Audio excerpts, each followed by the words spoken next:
Hello everyone, I am Tacit and welcome to the Gems of War Campaign 14, Week 2, Day 1. So today, we're going to be doing a lot of things, we might be here a while. So, of course, one of the main things we're going to be doing, obviously we do have these little tasks, so we'll go and get them. One of them's a little bit more than little though. We do have to go get 25 wins in PvP, so we are going to have to go out of our way very briefly for that. However, of course, one thing we're going to try, keyword on try, taking on is the good old Pan's Vale Trials. Are we going to do all of them tonight? I have no clue. Yeah, that's going to be a thing in itself. We'll see how that goes. But, yeah, I'm not sure how many of them we're doing, but we are going to be trying it, so we'll see how far we go. How many of you guys have finished it yet? Have you actually gotten it done? Is it that difficult? Because it's definitely the most difficult one we had yet. By quite a margin. But before we get that, I guess we're actually starting with a weird one. PvP for once. The main reason for this is, of course, we do have to go get those kill objectives. Probably just Zulgoff it down real quick or something. Could go the AoE route, but probably just do this first initially and just kind of see where we can go with it.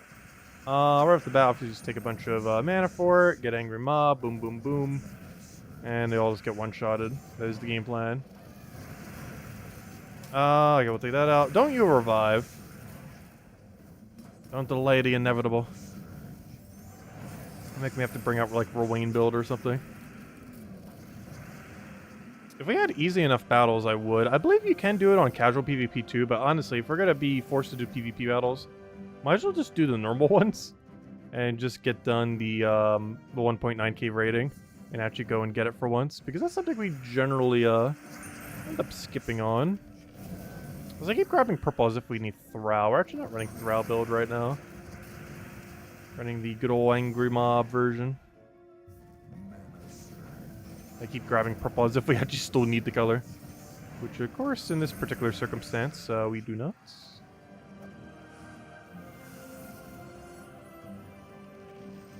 Yeah, I know that we could do it on the casual side. It would go quicker doing it that way. But if we're already going to have to be doing some battles, we might as well get the rating as well. Something I normally skip on most weeks, but actually going to do this time around. Gosh, I want to go replace that with Thrall, though, if we're going to do it with this team. Wanted to click the button and then realize, whoops, can't. Honestly, I should go bring up the Diamond Tina. I think that kill range watch would be kind of perfect for where we're at right here. For most of these fights. I have to double check that they are the lower stats before we do click on them. Oh, or if we just find fire bombs, that works too. While not as common, you do still find fire bombs in standard PvP. It's kind of funny, it's just normally the higher battles as well, not the lower battles. Not sure why I'm trying to get mana, it's literally quicker just letting him win.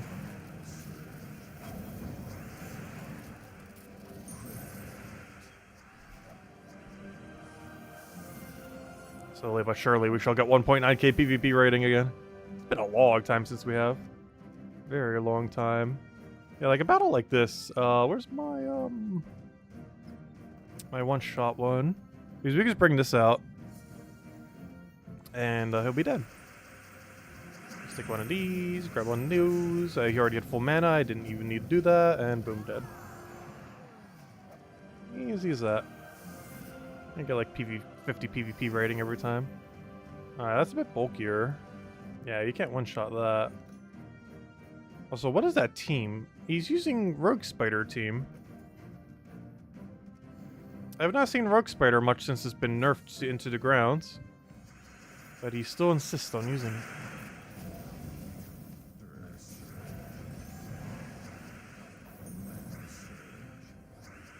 Yeah, Rogue Spider got really nerfed.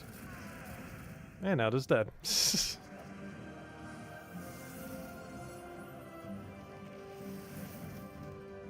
I'm gonna take the Firebomb, guys. Honestly, Firebomb might almost be quicker.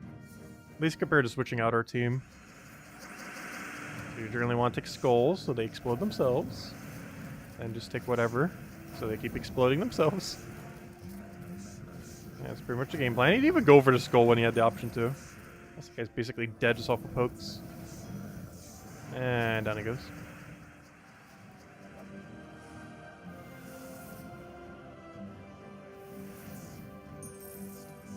Let's see. What a weird battle. What is that team? It's 2 suns with 2 lamps. I do have to say, I don't think I've ever fought that team before. What a weird combination.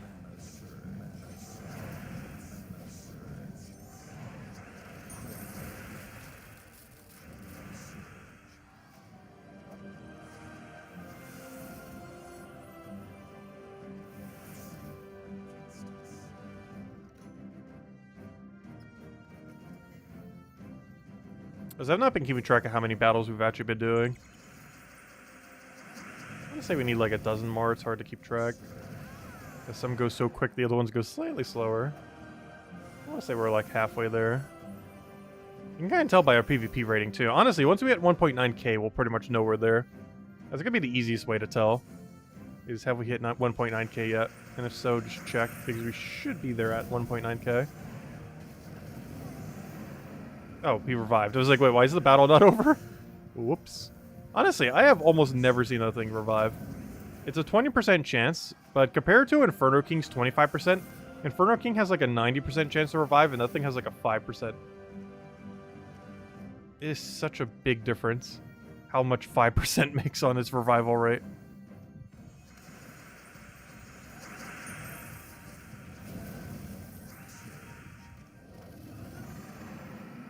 Oh, so hello everyone, by the way. Let me say all the hellos. Hello, let me start from the top. Hello, Bill, with all the mini hellos. Hello, Defiant. Hello, Robin. Hello, Hollywood. Hello, Barbara. Hello, hello, Jason. Hello, Cookie. Hello, Supernova. Hello, hello, Maximus. Hello, Isabel. Hello, Adrian.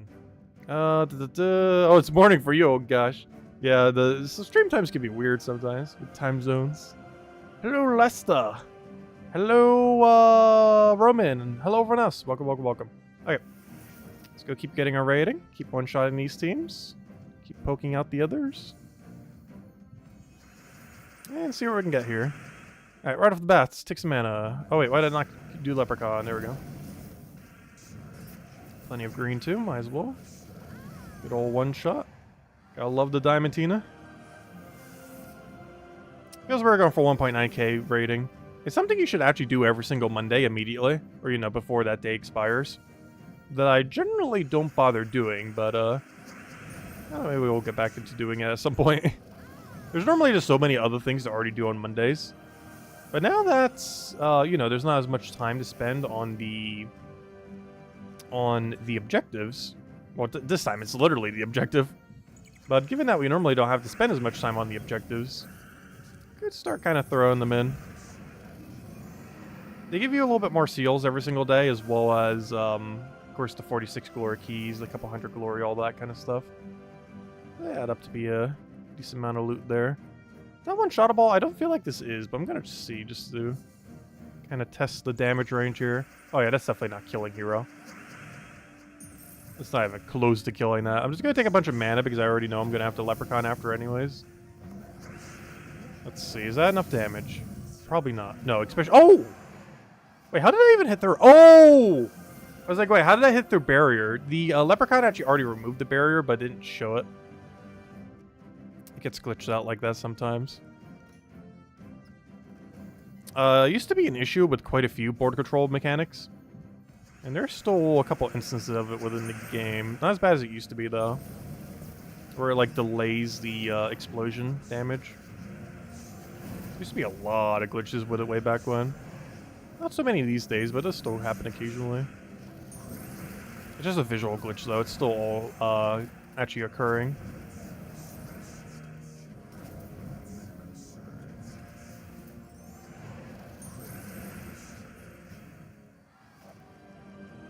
How we doing on rating? It looks like 8 more fights. So the first revenge battle we're bothering to take. Revenge battles give you a little extra glory and double the gold. Doesn't actually show anywhere that's giving double the gold, but it does indeed give double the gold. Unless they've tweaked that in recent times. Otherwise, should still be doing so. Much easy way to check. Let's see how much gold we get for this fight. Is it really a big number? 5,342. Not sure what the normal amount is. Wait, why did it show 10,000 something over there? Wait, what? I'm more confused now. Did this jip us half our gold? Let's see. Because one of them showed 10,000 something. The other one showed 5,000. Did we just get gypped of half our gold?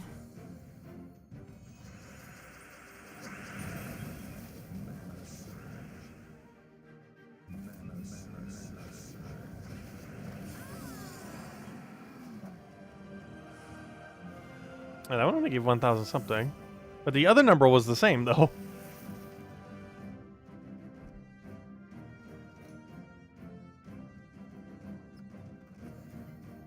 Yeah, that was the shrine gold number to the right and the standard one to the left.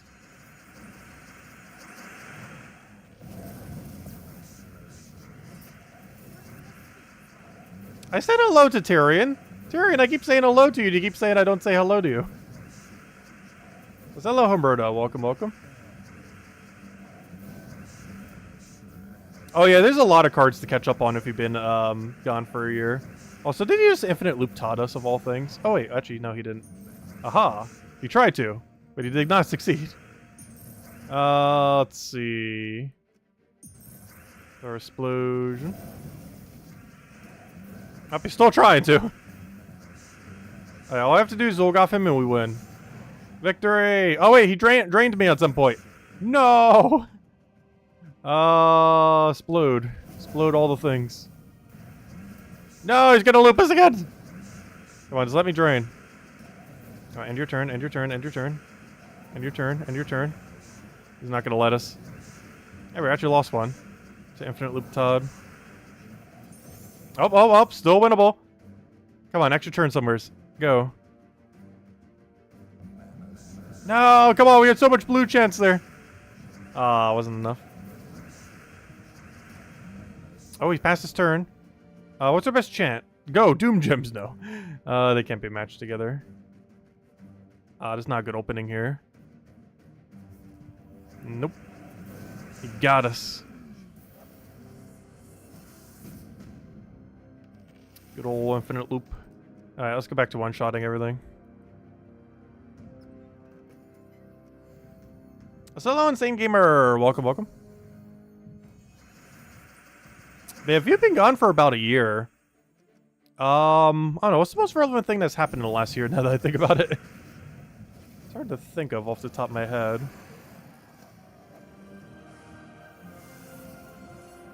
Most options been pretty average.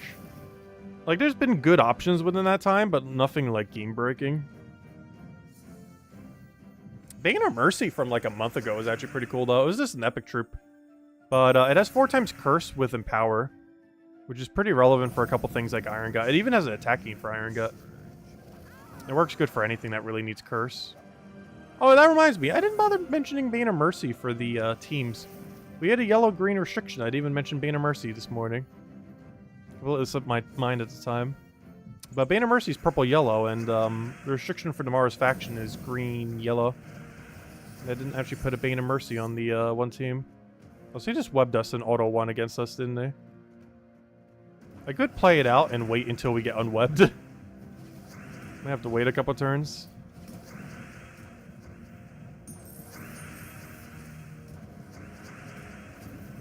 Or until it's dead. Only problem with having 1 damage source on your entire team. Oh yeah, the trials were just added 2 weeks ago, 3 weeks ago. It was added in version 6.9. Those are super new. They kind of just happened.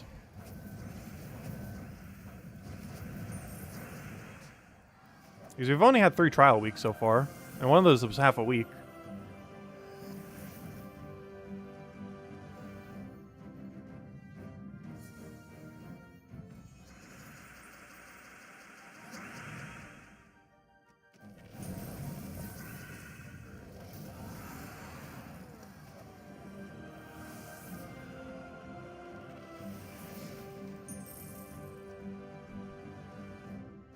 Also, why? Why? What is that team? 4 Pipers. I know they're deliberately trying to set weak teams, of course, when we see teams like that. But the The option some people go with some weeks. Rather interesting. I think the main reason he did that, though I'm not sure exactly why that exact troop. But I believe one of the kill objectives this week is kill yellow.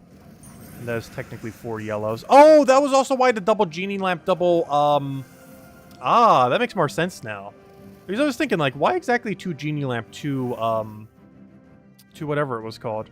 To the suns. And it was because the kill objective this week is kill yellow. So they're setting their deliberate weak team to be pure yellow. Ah, that makes sense. It still doesn't explain why that guy used 4 pipers, though. Like, yes, they're yellow, but out of all the weak yellows you could set, that's not the weakest one. It's not a strong one, but it's not the weakest one you could be setting. But it makes the double sun, double genie lamp team make so much more sense now.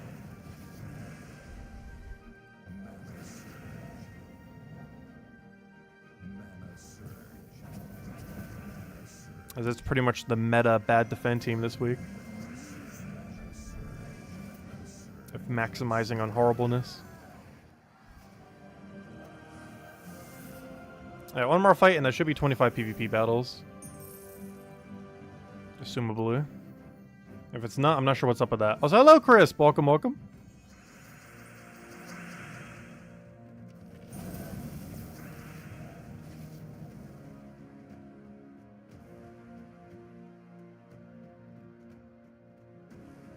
Did I not say hello? Well, hello, Tyrion. Welcome. Thought I did.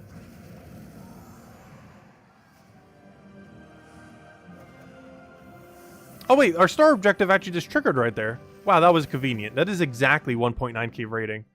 Wow, that is absurdly convenient. There we go. Collect. Collect. Okay, all we have to do now is kill more yellow. Realistically, we're going to do this somewhat passively. However, we could go slightly out of our way if we really want to. Like White Helm, lowest difficulty. Oh, it already is. Well, how convenient is that? From the last time we needed to do this, it's already set. I was going to say do this with the quick kill team. Not that one, the other one. Also, they better not nerf Ironhawk. Next week's the Adana rework week. 1 week from today, we find out if this team is still usable. And then we can cover the Mythic tier list video finally. Knowing exactly where Ironhawk will land. Oh, I thought that was a red offer for a second. Oh, I almost clicked on it. It just maps. I like that maps never appear there. Or seemingly never. Let's see. They're not fun. Oh, well, was Lester talking about the thing?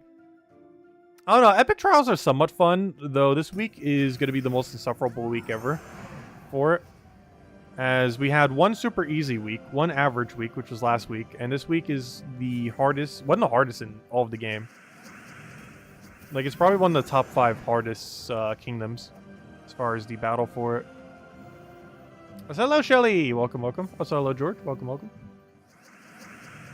Let's see. Take that over.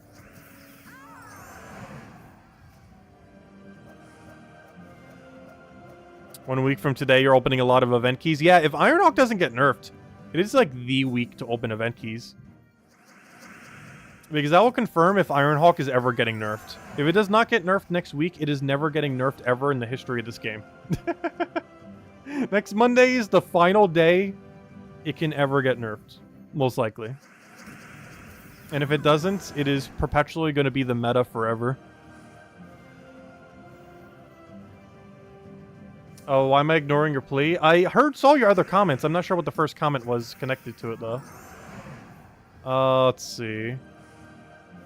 Let's see. I'm trying to go all the way back, but it's not leading to any comment. So I'm missing something. So I'm going, like, all the way back. Oh, can you do an Epic Trials in the, in your whiny voice? I'm not sure how.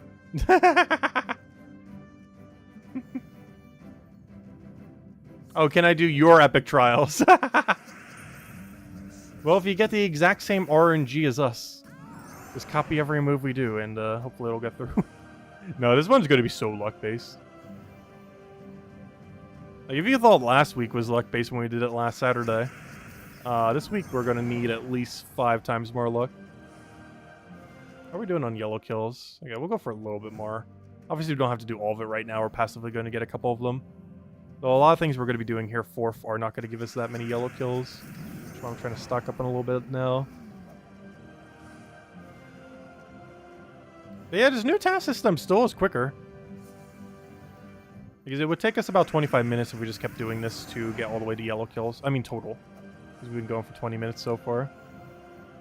So it's still quicker than the previous system. Even when we had to go that far out of our way for PvP. And of course, at this point, we could technically get the rest just by letting it go down by getting yellow kills. But we'll get a few more first and then head over. Can you show you a good Pure Faction team for the Silver Necropolis? Pure Faction? You basically just run the legend 4 times over.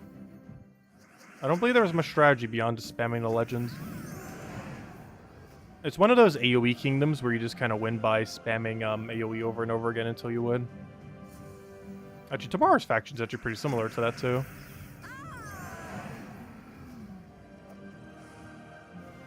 Alright, that should be enough battles there. Alright, let's go try it. It's trial time. Where even is it? Looking for Pansville. So, first, I'm not going to start the timer yet. I will start a timer, but we need to finish out 3 battles before we can even start the timer.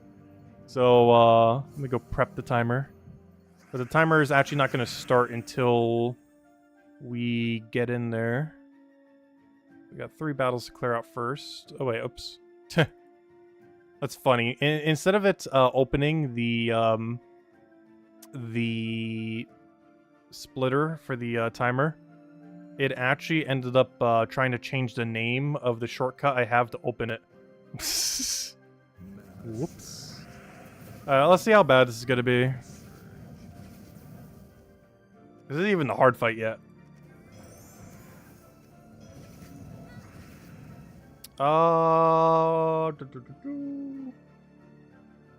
Take that over.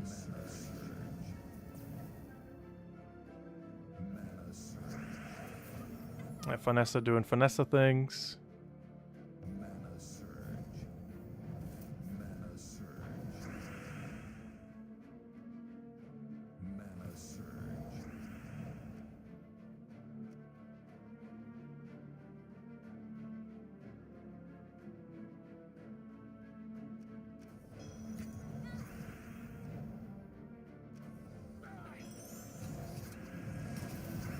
I want to see if we can kill this and then take the other thing's attack. Leave it alive for a little.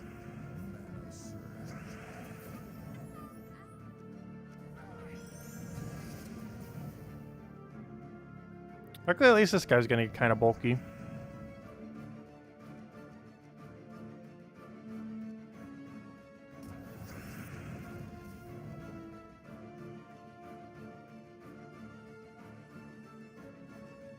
And basically, the whole premise of this battle is just poke last slot over and over again. It's why I have my 2 single targets all the way in the back. As despite the mechanic being like steel attack, your main mechanic is actually just poke last slot over and over again until it's dead.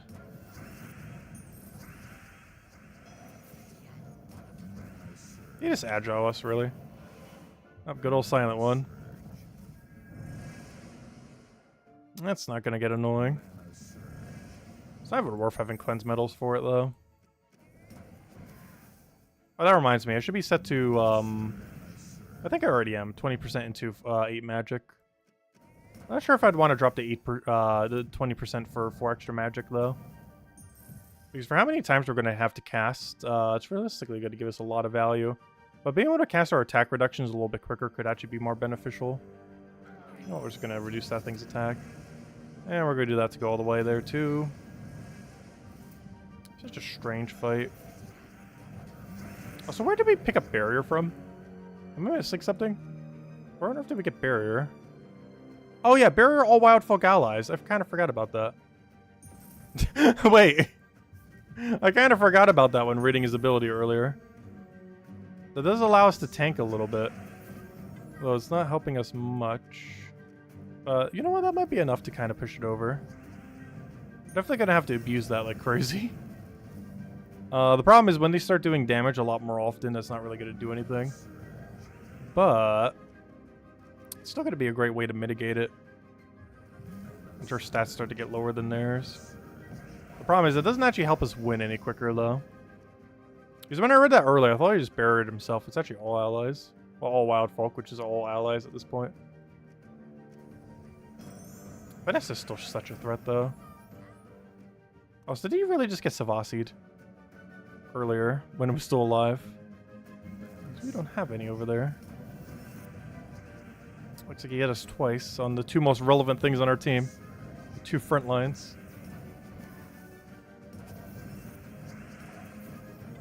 It's still going to take absolutely forever, though. Good thing this thing does have Eagle's Eye. It has so many things to try to win. Yet the battle that you're up against just does not allow you to do it properly. Like, at all.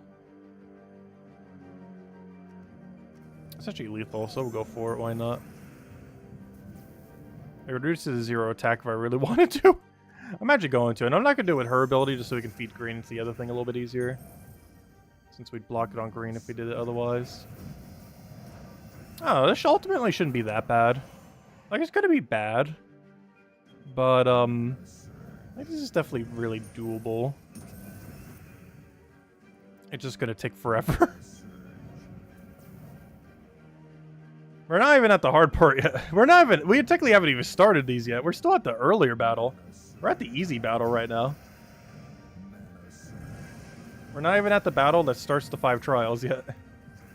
This is one of a couple battles beforehand.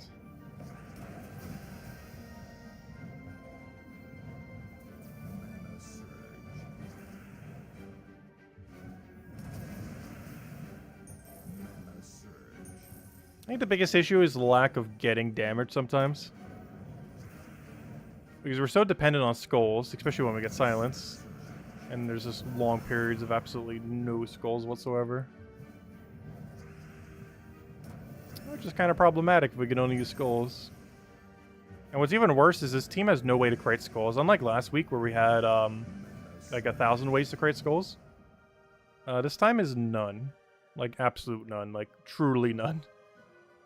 I guess mana, because even if he takes a skull, we have damage for lethal. Alright, we got one done, though that wasn't one of the actual battles.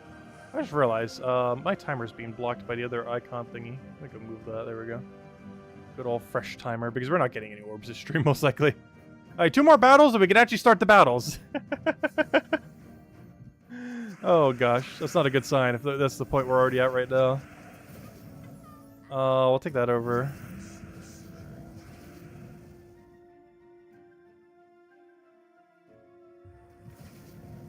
So ideally we want to be spamming her the most, as she is by far the biggest carry on the team. Biggest issue is Vanessa versus it.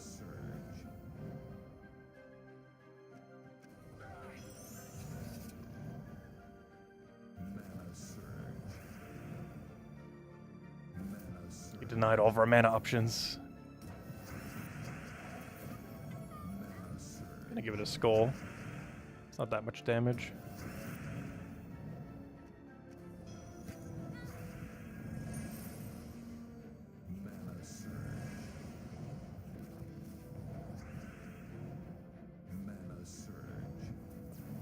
But yeah, that barrier is coming into play quite a lot, if nothing else. Which might hopefully be enough to push it over the edge. To not be that bad. Because as long as we can keep setting ourselves with barrier, Vanessa cannot actually touch us.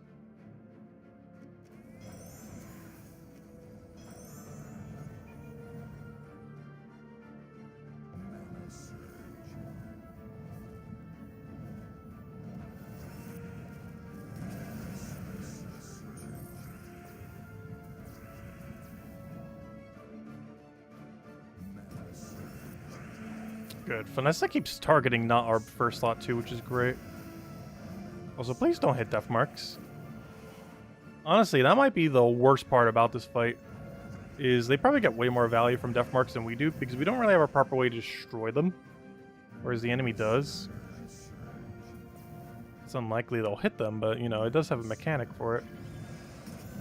As long as it doesn't kill our first slot. Honestly, she is just like 100% the team.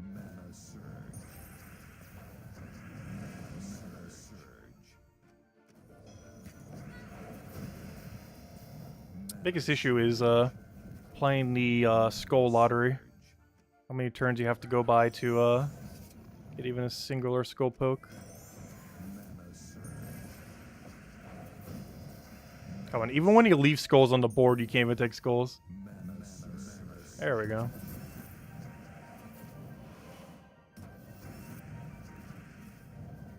Yeah, Silent One back in the day actually used to be like the skull master at the time. Because there was a point where it had the highest base attack in the game. That's nowhere near the case these days. It's kind of horrible for skull damage, relatively speaking. Back in the day, it was the absolute best thing.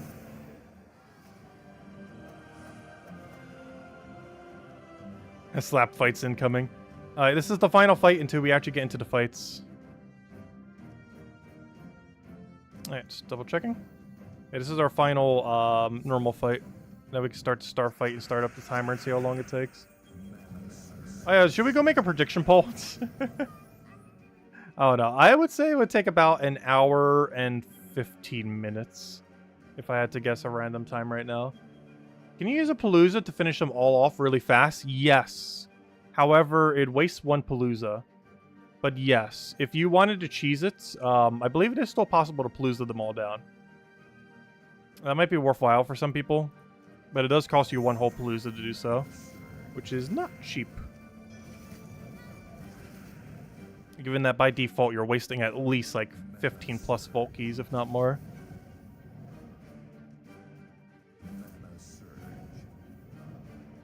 Which is quite a bit of loot to give up for the completion of it. Though it is a option.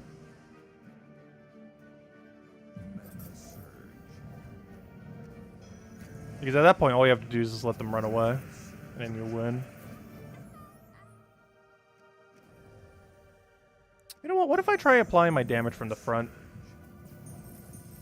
I was thinking to do both of them backline because, you know, one of them has to hit backline. It doesn't even have a choice but it can target. But we can use it to speed up our kill. Whatever we're currently poking. Because one nice benefit of that is it will give her a chance to get more attack up. Also, did he just really... Wait, did Savasi really just go for us? Why is he hitting our first slot like every time? Hey! Actually, I guess I helped us for once. Because Vanessa couldn't hit us as hard. Oh, you shifted into life? Wait, I could have sworn you shifted... Wait. I completely read that wrong earlier. I thought this guy shifted into armor and she shifted into attack. She just shifts into life, so we don't actually have an attack gain on her then. Oh no. It's almost worth her trading every time she gets lowered on attack then, if that's the case. I could have sworn that said attack earlier.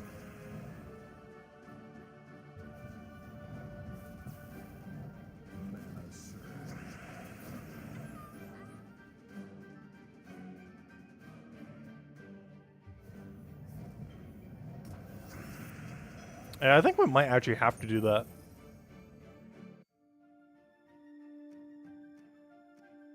Is retreat from the fight every single time Savasi steals first slot's attack?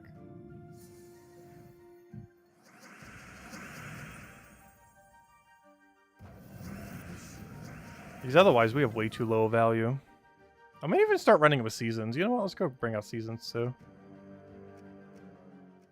And when I say seasons, I mean seasons. Same strategy as last week. All season. Oh, that's not the battle I want. Trials. Yeah, if Savasi hits our first slot, we run. And then we just go poke it. Run the Satyr up front? How would that help?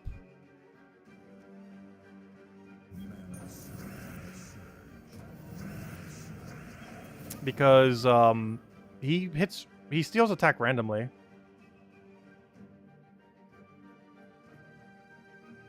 They can't be targeted, so they can't drain it.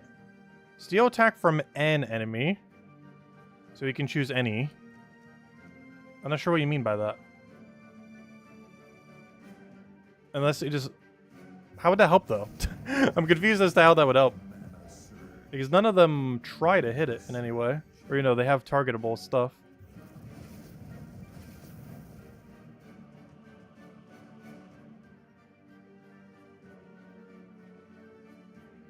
Let's see. What do we need here?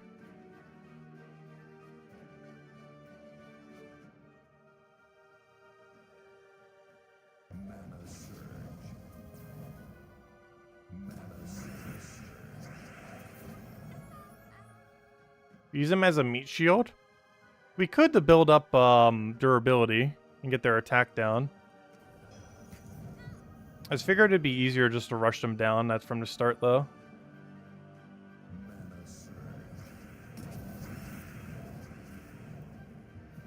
But it would give us enough time to steal all their attack down. My biggest concern is losing our own attack, because once we lose our own attack, I'm just retreating.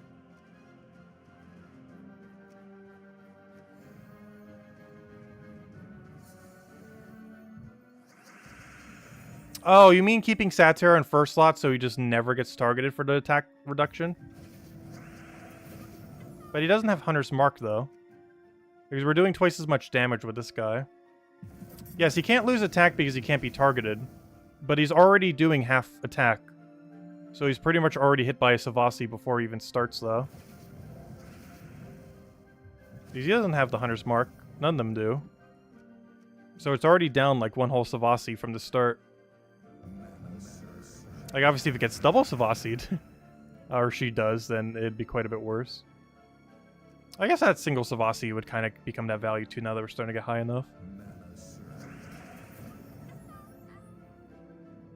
I guess we could try second slotting him, though, and let our first slot die. And just move him up a little. Because that actually would help quite a bit. And move him up once, or have him in second slot, so once she dies, if she dies, we'd be able to utilize her. Or the Satyr.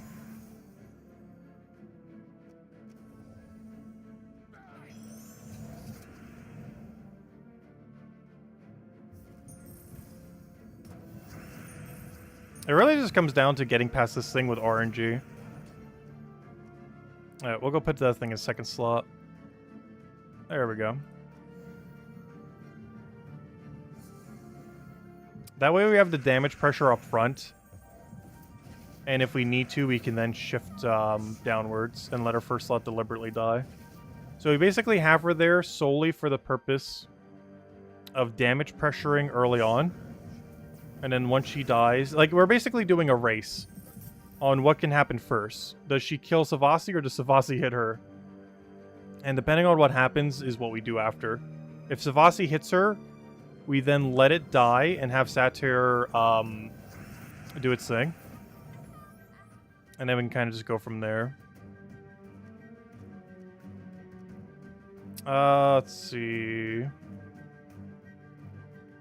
Take the... Oh, so I need to be poking him with everything we have. Because the only unit on this team is basic Savasi. I was expecting Finessa to be slightly more threatening. But Savasi is actually their entire team. Like, literally the only unit on their entire team. Like, we kill that, we auto-win. The rest is more so a time factor than anything.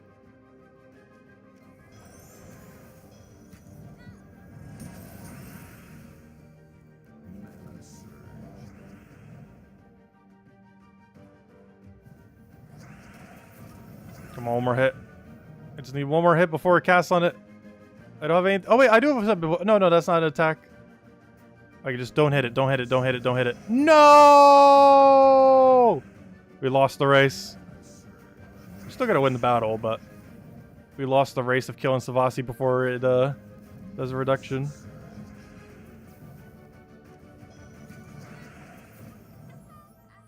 So why am I trying to let that thing still live? I should stop casting it at this point.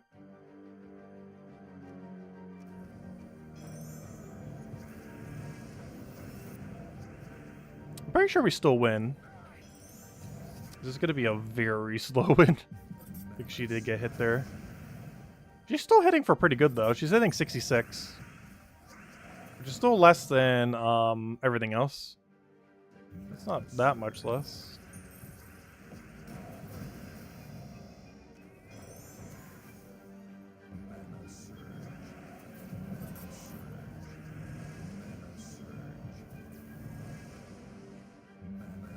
I feel like this battles on this day will be really easy. but take forever. Like forever and a half. But ultimately, the win condition on each of these fights actually is pretty straightforward. Because they don't have much that can really damage you.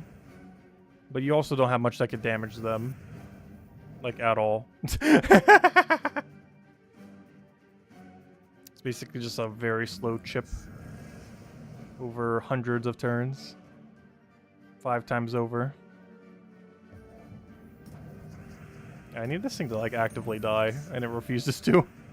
Let's see. I'll take that so we can get our barrier back up. Don't you kill my... What even was that? It was something irrelevant, but... Don't you kill that.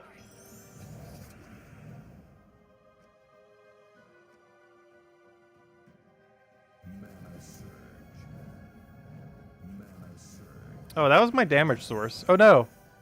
One of my only sources of damage, come back! That was the guy that pokes them for like, 1 damage at a time. I needed him for that slight damage pressure.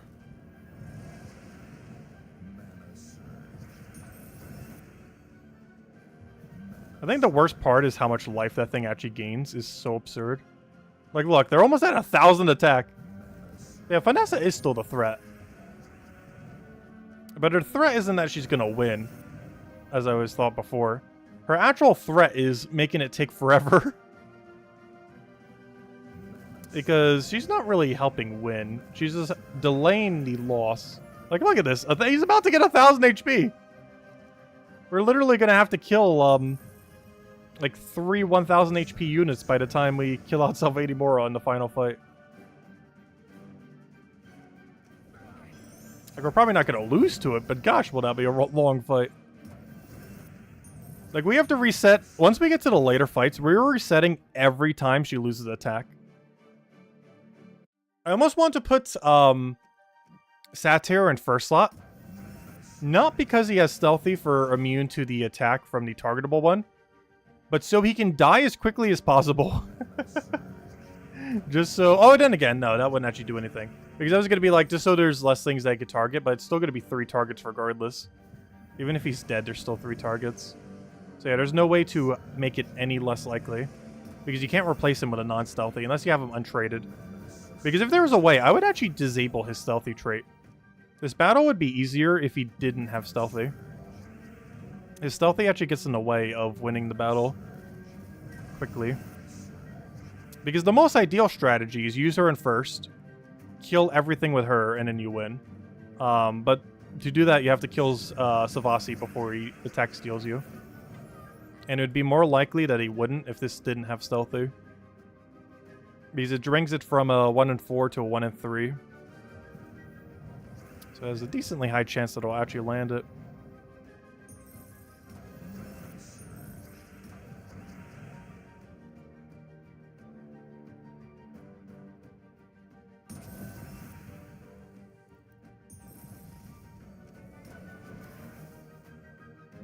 Like I said, we should have a cascade there.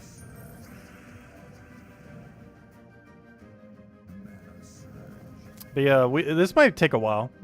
We might be here for 2 hours. This isn't even the first battle yet, by the way. We're not even at the first battle. Oh no, it got death marked. Don't tell me I have to go use Orpheus's just to not lose the death mark. Imagine going all this time and then we just lose the death mark. It could happen. Because we have no way to take all these death marks from the board. We might actually have to set 3 cleanses just for not dying sake to death mark. Because we don't have any way to get rid of Elwyn. There's no point in targeting him. He has infinite life. He has quite literally as infinite life as life can get.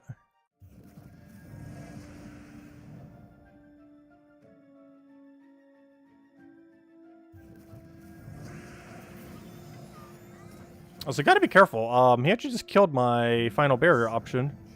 Which means we might actually lose, and we're not even at the normal fights yet.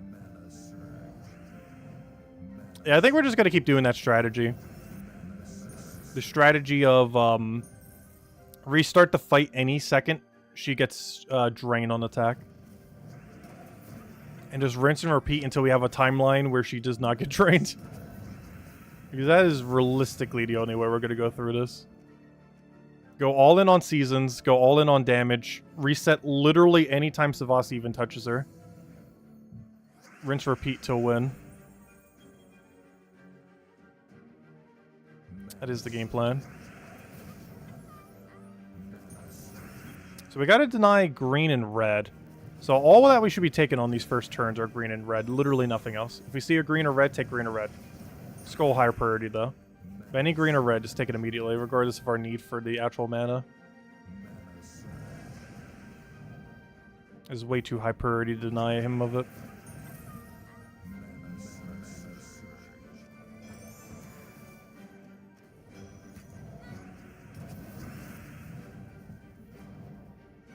I want that skull. I want that skull more than that yellow.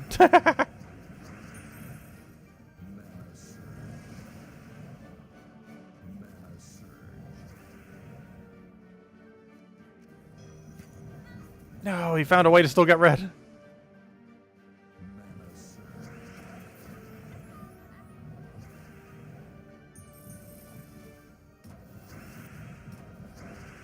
I could have taken Cascaded Red. Okay, now here's the exact position we want to be in. Where Savasi is dead, and our first slot's going to be invincible the second we get on Silence. This is the exact position we want to be in.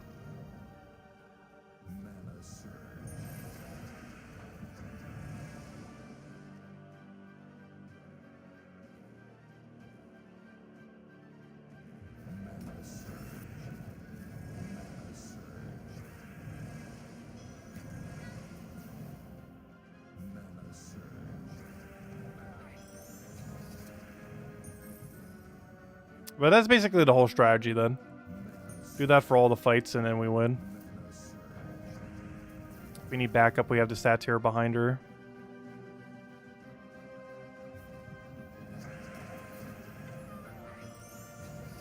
I just keep spamming this guy for barrier.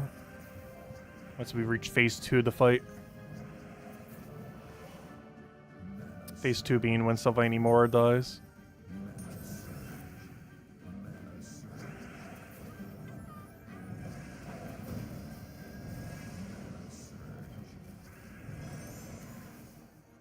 It's still gonna take forever, though. You know it's taken a while when we haven't even gotten to the first battle yet. We're almost at the first battle.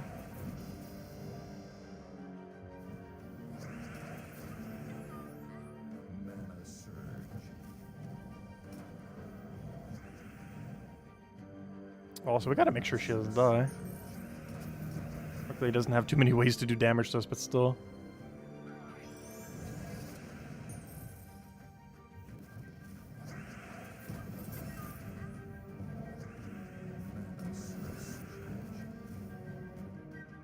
I don't have any way to give her attack at this point. Oh, why did I think that was aligned? Whoops. Quickly just hitting for zeros. So we're just gonna hold that until we can do something with it.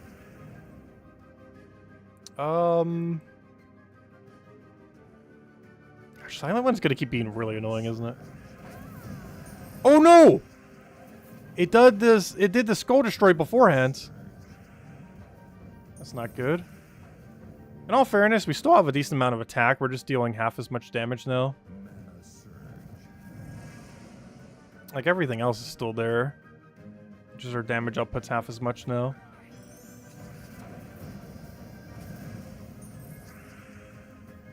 Let's see.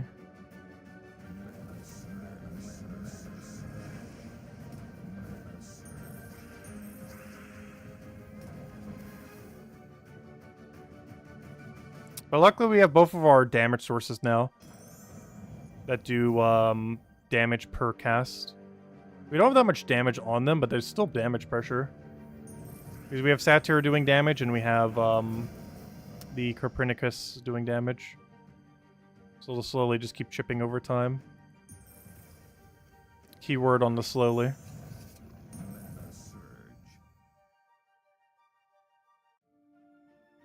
Very meticulously.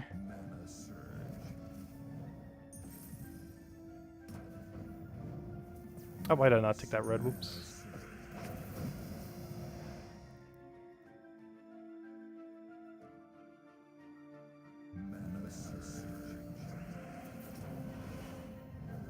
But he can't really win at this point. Unless he gets, like, really lucky Deathmark kills. Which is definitely still possible. Honestly, Deathmark might be the hardest part of this battle. Which was not the initial anticipation of what would be the hardest part. Out of every guess of what would be the hardest part, my guess was not on Deathmark killing us. Because one thing I didn't put into consideration earlier is we have no way to take out Deathmark gems. Whereas the enemy does with Elwyn. So we were stuck with no removal of it while they will get it like every single time. Because eventually there's just going to be so many of them stacked on the board and it's eventually going to just not miss. Yeah, you could go all in cleanse.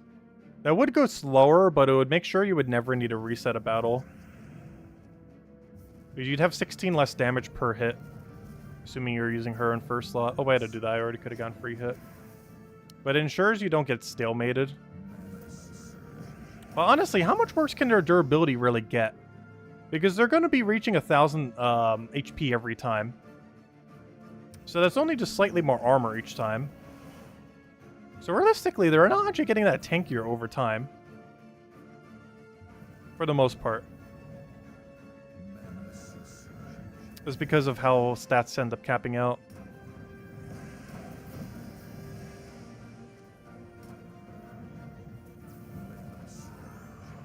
All we gotta do is kill Silent One now.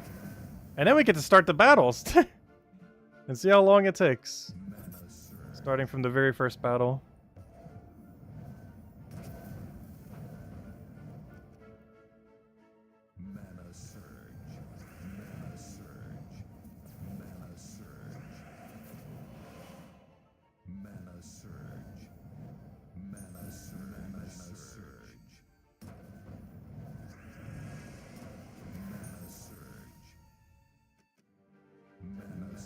Trying to cast something that's silenced. Yeah, having to cleanse metals would get the silence off quicker too. I don't feel like the silence is being too big a deal for the most part. It does make it slightly harder to barrier spam though. I'm just not sure we can give up any amount of damage. Like, it would make consistency go up, but gosh, I don't think we can afford to make this any slower than it already is.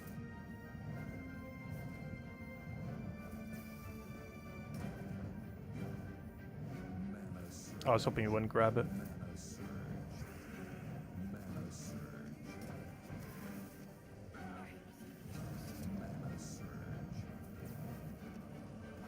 No! No! No! Imagine losing because of that. We're not going to. But there's a situation where someone does. I forgot. There's a 25% chance every time you kill... Well, the only one time. That can end up summoning an Ancient Horror. Oh no. Like, ultimately, that's not going to be too big a deal, but you could definitely still lose to that if it's a close fight. Luckily, this one isn't a close one. It's already won.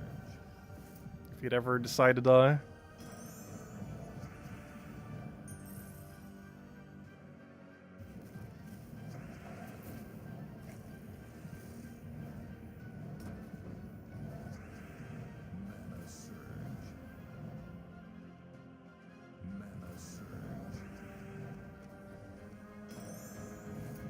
Oh, why did I do that? We'll take that one. Hit our barrier just in case, not like we're really gonna need it. Come on, just need a skull. Good, there we go. Alright, now we can start the battles. Okay, let's go hand out a code before we start the battles. And if we could do it in under an hour and a half, I'll hand out a second code. How about that? If we can reach the final battle within an hour, which means 4 battles in 1 hour, basically. But if we can reach the final battle within an hour, we'll hand out a second code. Let me go hand out the first one.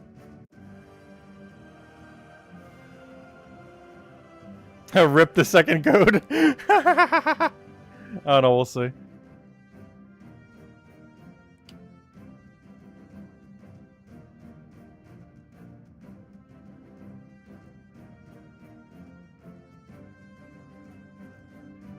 I don't know, it's 15 minutes per battle. Is it going to take us longer than that? Possibly. Oh, so the other computer's being a bit slow. It doesn't even want to hand out the first code. Oh, whenever that pops up, we'll hand out the first code. Alright, let's get into it. See how long it takes. Oh gosh, he dodged immediately. Wonderful start.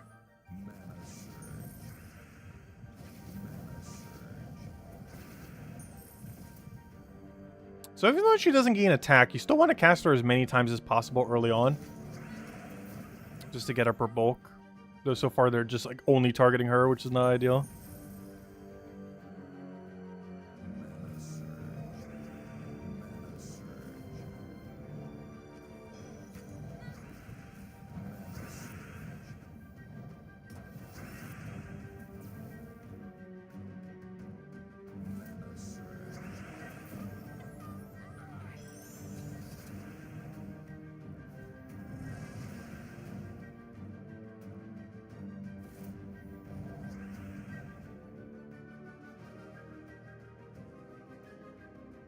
Is that the only move?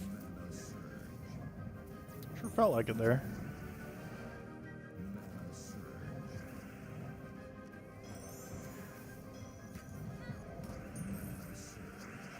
Hey, will we get attack steal on first slot? 1 in 3 chance. He got it! No! Yeah, it's retreat every time. There's no point in playing it out if it gets it. It's just too much time stall.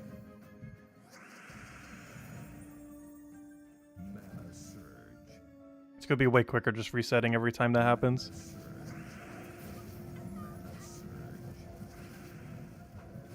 Can you stop dodging every first hit we do? Let's see. Let's get another one there. Grab the pokety poke.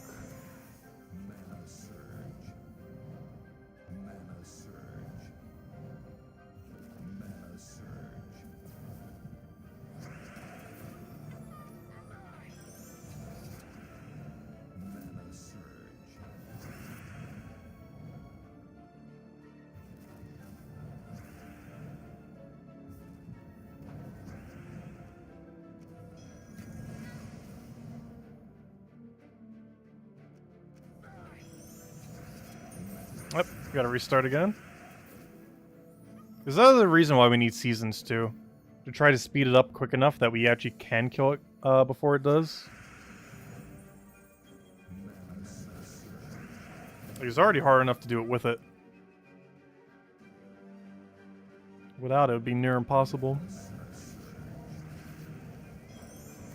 I feel tempted not to cast her ability initially. Let the other guy get his ability up and buff that way. Because that could potentially work out better.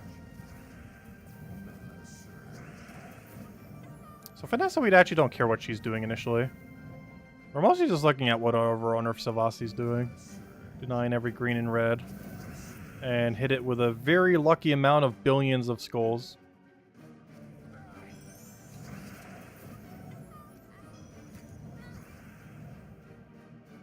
Maybe we should rush him down to 0. Just to give him one less way to remove barrier. Because him being able to not remove barrier is kind of useful.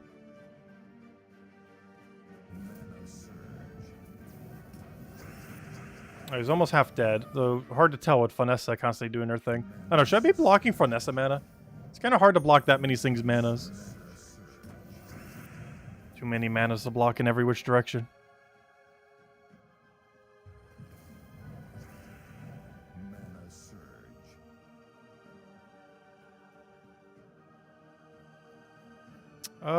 Let's see. Yeah, we definitely want to target it with the Copernicus thing.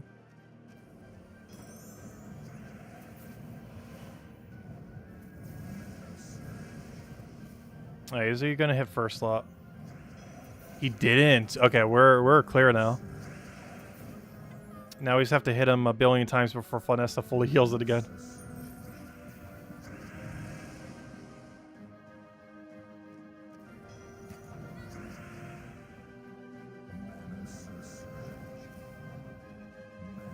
Why did I not deny the red? I was even about to do it and then didn't.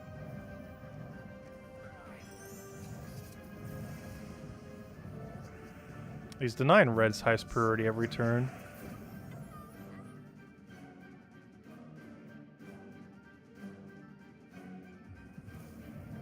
He didn't go for it. I was hoping he wouldn't.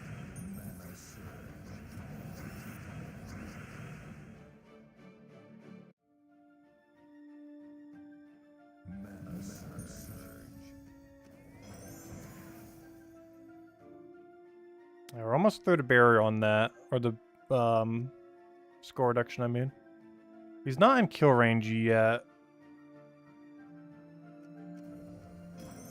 He's getting there, though.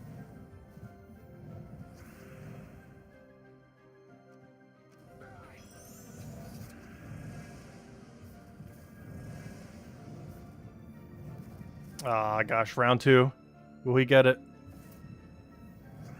He went for it. No! Oh, no. Do we play it out?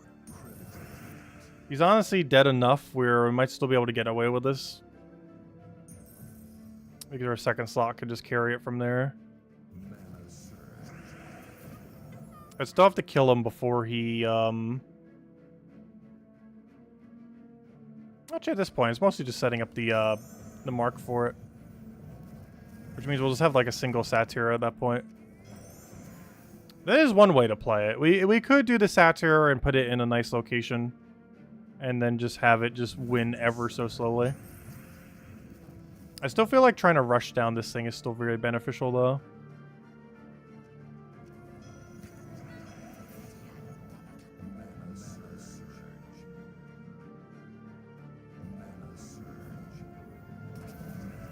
Problem is actually rushing it down. Funessa just keeps healing so much.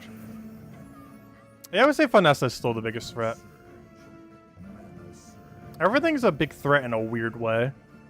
Silent One's a threat in the sense that you don't get mana for a while, or it wastes your damage output by making you have to go double cleanse. Elwyn is a threat because Deathmark gems exist currently, and he can break them. Finesse is a threat because it makes them invincible.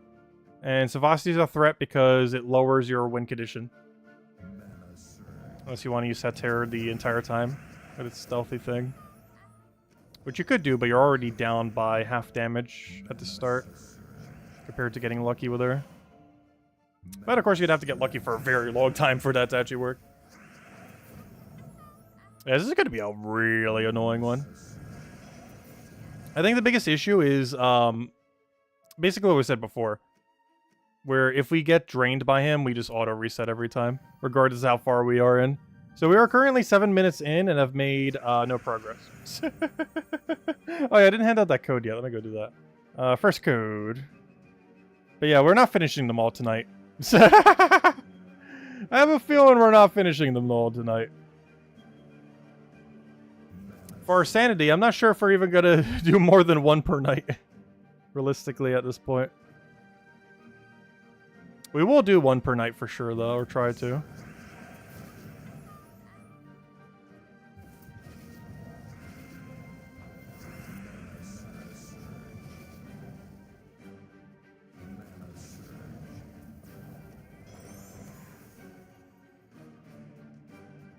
Yeah, Elwyn does do some damage. Honestly, it's not too bad. The most annoying part about his damage is he hits in two ways. He hits the damage, but he also hits skulls. So he'll hit through barrier and actually poke you. Which is probably the most annoying thing about its ability. It's not necessarily how much damage it does, but the fact that it can hit through barrier in a sense. Only on your first slot, though.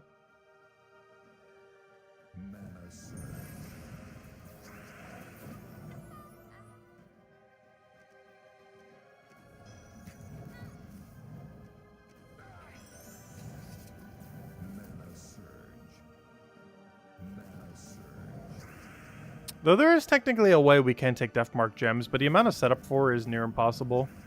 We would have to take a Doom Skull next to a Deathmark gem. Having both of them near each other on the board and being the one who actually takes it is going to be absurdly unlikely. But it is a way that we could Deathmark them, and if we get a cheesy Deathmark kill, we kind of can auto-win from that as well. So we're currently 10 minutes in without getting a single fight where we can actually progress.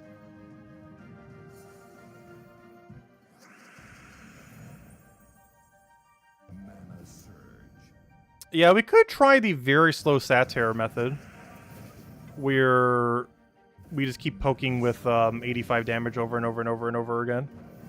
Because it'll be kind of invincible.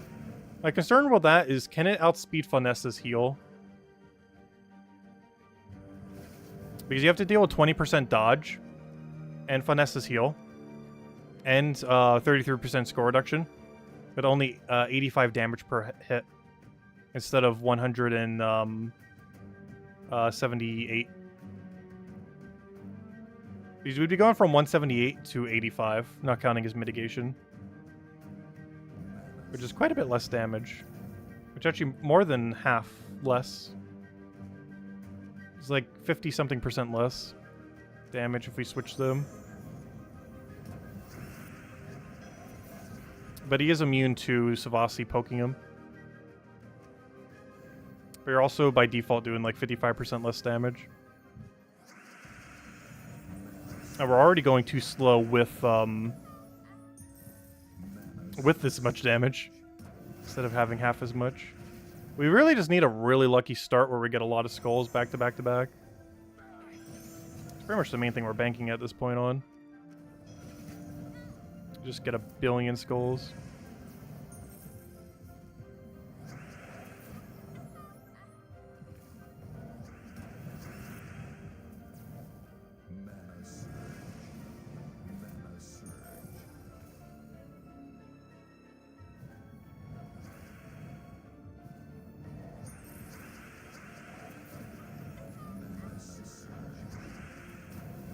Also, letting them have skulls is actually pretty beneficial if it leads to us also getting skulls on the follow-up.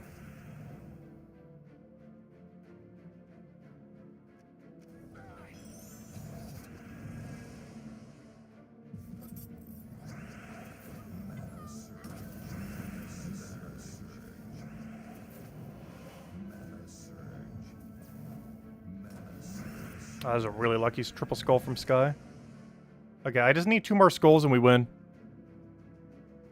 Now the problem is getting 2 more skulls.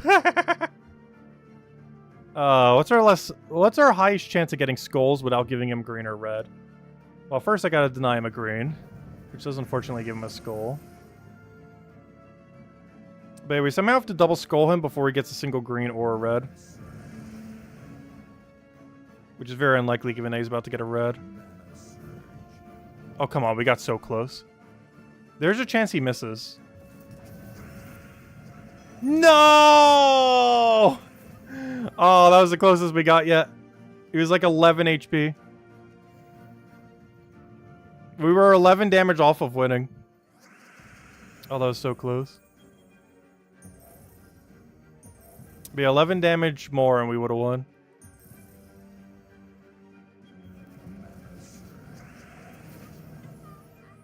Oh, hello, Hollywood. Welcome.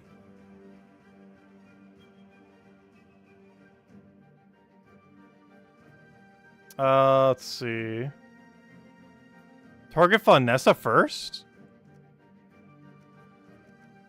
Can you even get that much single target damage? She'll be healing for like 100 something on the final fight. And there's only one thing on the entire team that can even target it, which is Copernicus. Because Satyr can't. Everything else is skull damage. Because my strategy is just work from top down. Like, get rid of Satyr, then get rid of Vanessa. Because then you go all in on Vanessa. Because my strategy is kill Salvani Mora off of pure RNG at the start. Then you can easily kill Vanessa. Because there's nothing protecting her at that point.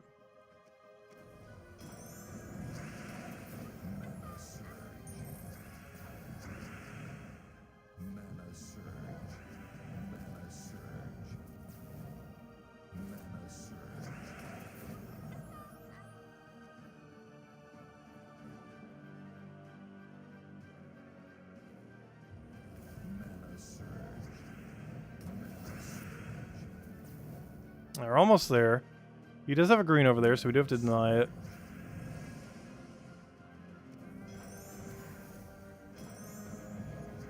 Alright, we're getting pretty close. Not quite there yet, though. Pass our turn with that.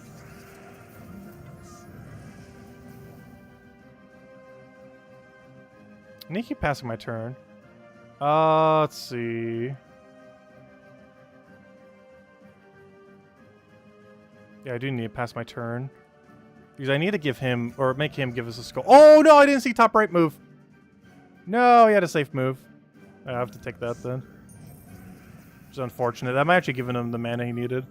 Didn't see the other move in top right.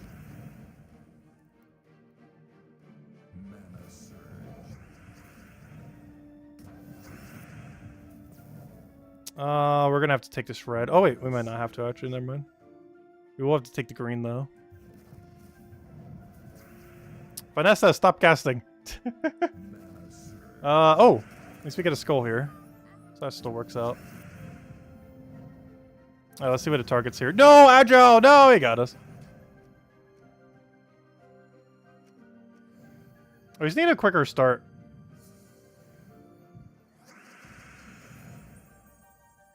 $20 to 30 minutes per fight, but it's consistent. That's a while, though.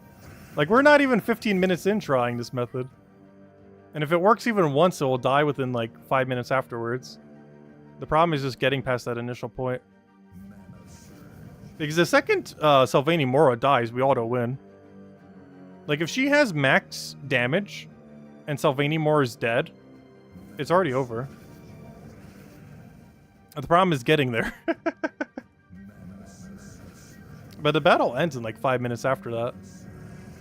Because we have so much damage output at that point. I think it's already a restart though. Though he could miss. You know what? Maybe we should just start letting that happen too.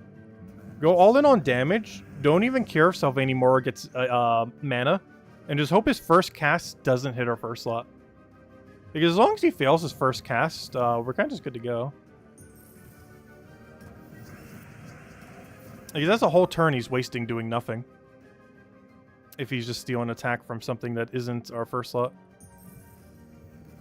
Like, he's pretty much just passing his turn at that point.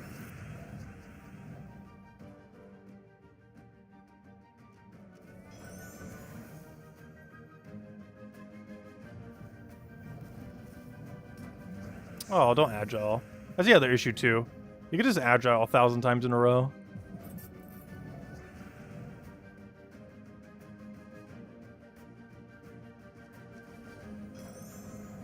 Cheese it. There's not too many cheese strategies we could end up doing, though. The absolute cheesiest would be trying to figure out how we can get a death mark on it. Because that is something that is doable. Though the amount of setup... Like, right here. We almost have the setup for it. Though we just got attack drained. But we could actually get it. Hold up. Wait. We might play this out. There's a weird win condition just sitting there. And one of the weird cheese methods that does exist this week is getting a Stoom Skull to hit a... Oh, we got it! Oh, it didn't really hit a good target, though. But we got it. Okay, let's try winning with this. Hold up. This is winnable. If that death mark kills him. If we can kill him with that random death mark, we've gotten the cheese method down. Come on. Oh, wait, he already got cleansed. No! He already got cleansed. The death mark lasted for like 1 turn. Let's see. I'll take that one over. I can't believe that. We got the cheese death mark. Which is so hard to do because the only way we could do it is with a death mark next to a, or the death mark gem next to a Doom Skull. And we get it, and it literally cleanses the first possible turn it could have even killed him. Meaning we had 0 chances to kill him. Because the first turn it has a 100% chance not to kill it.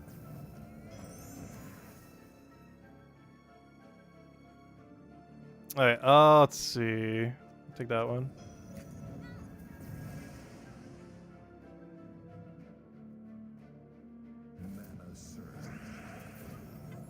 What not to do, stream? Well, every single strategy everyone has mentioned is like grind for 40 minutes. Whereas if we get lucky on this, it'll... Though it is implying we get lucky on it. Because the strategy we're doing auto wins in 5 minutes once we get it. So it might seem like we're doing a lot of nothing, but so is using Satyr in first slot for a 50-minute battle.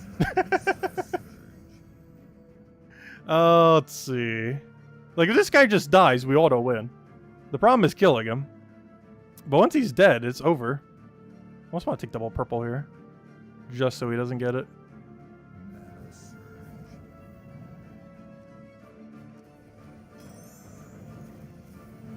Let's see. Well, we've gotten pretty lucky on some of them.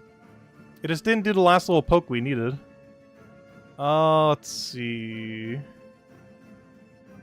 We'll take a brown over there. Got us again. Gosh, what's his rate of actually hitting first slot? I feel like he's actually targeting and not just hitting randomly. Because he's hitting first slot like 80% of the time, if not more. Though Satyr having stealthy is definitely not helping us. I wish we could trade him. As it would substantially increase our chance of winning if he had no stealthy. I'm gonna restart a couple boards just so we can get a really good momentum board. Oh, what do we want here?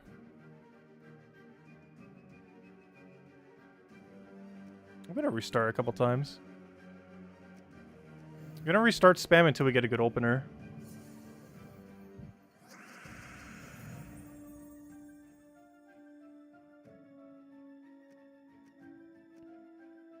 I don't need anything too broken, just enough.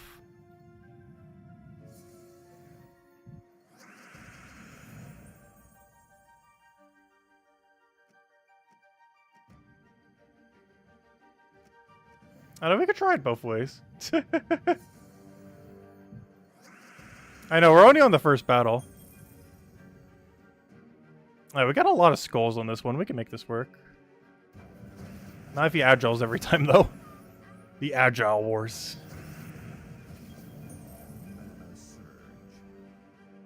Let's see. Get that one over.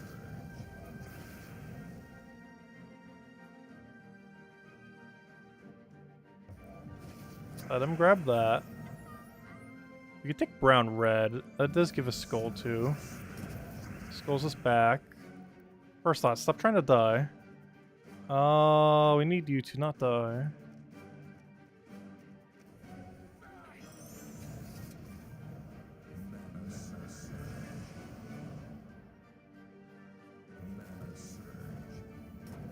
Let's see, does he get it? Okay, he seems like he's always gonna go for it. We'll give it a shot on the other method then. Let's see, Satyr. Where's a good place to put her? Honestly, keeping her a second's probably fine. Now we can go all in on damage and keep her all the way in last. Which could actually also work out pretty well. And put it that way. Try it this way real quick.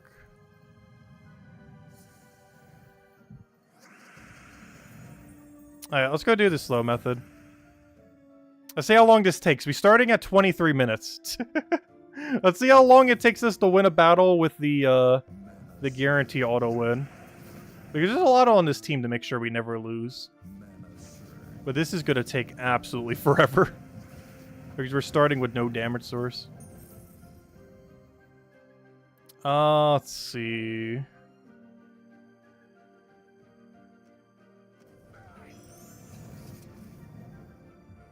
But there's no way we actually die is the nice thing. It's more so just a fatigue battle. Where we very, very slowly kill it out. But there's nothing that can possibly go wrong, because we actually don't care if she gets the attack reduced. Because he's targeting her way too much. Like, he could have targeted any of the other two, and he's still targeting her last slot, even though she's all the way over there. I think that's the biggest issue that's making it hard doing it that way.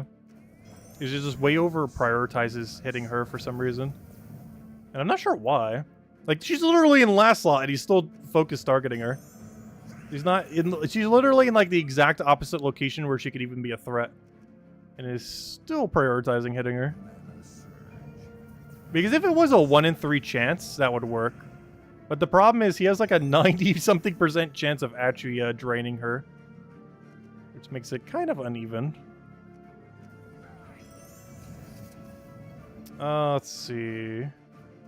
But yeah, we're just gonna have to fatigue it like crazy.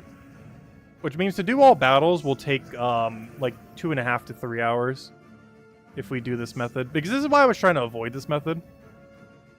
Because it will take absolutely forever.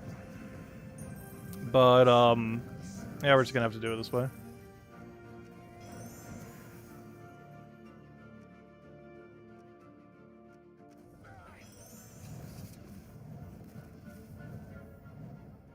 Because it's invincible to death, but it just wins super slow. I'll take that over. Grab poke. Oh, of course he agiles. Why would he not?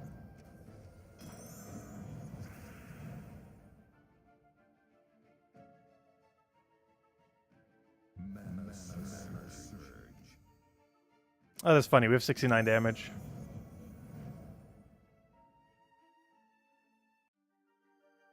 Well, the enemy getting stronger actually isn't a threat. As long as you can outdamage its heal, which is what I was concerned with Satyr, is can he actually outdamage at max difficulty? But for this area right now, it's fine, because we can outdamage Vanessa. But it comes down to, can we outdamage it later on, when she's healing for even more than that? Probably not double that, but like 20, 30, 40 more per cast. Because we don't care if those reach 1,000 attack. Like, we already know that's going to happen. Like, by the time we kill Vanessa, this will have 1,000 attack, and that will have 1,000 attack. It'll happen every time. I mean, not attack, I mean HP, I mean. But, yeah, it's going to happen every time. Like, there's no way to avoid it. And you can't really focus Vanessa properly. If you had 2 single targets, you could, but we only have 1 single target.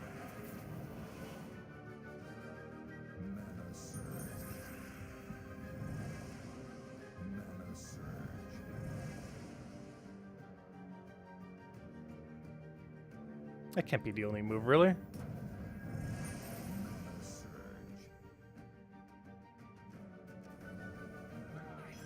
Oh, so she probably should make sure he doesn't die. I wasn't even noticing his HP was getting that low.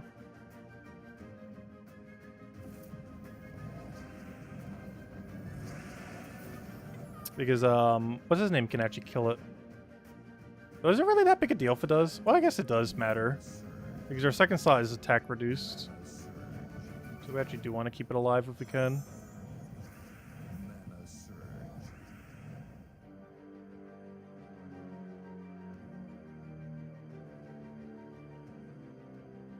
Let's see. You just got the first battle done in 44 minutes and 20 seconds? Oh, gosh.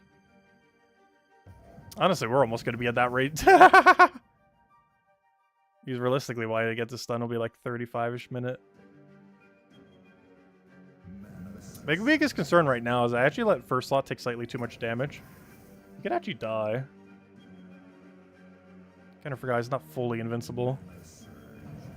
He's just pretty close to it. My biggest concern right now is Elwyn will just randomly kill it at any point now.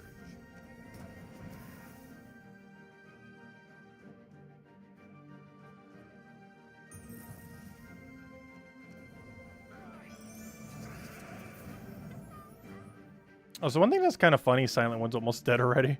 I might even start just targeting it, but honestly, Finesse is higher priority.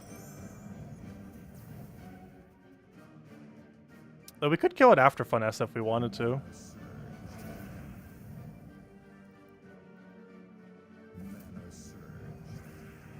Like, I don't want to put this into second slot, but if I do that, it blocks on blue. Or does it if we just never cast it?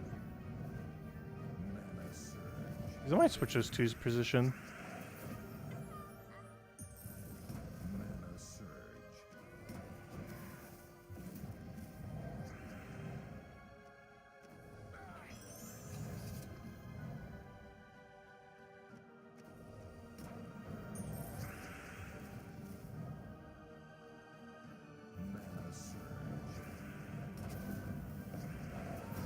Oh, yeah, that was what I was concerned of.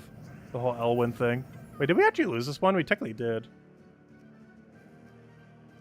I'm going to switch to 2 of them. That way we have a secondary damage source just in case. Oh, 30 minutes in!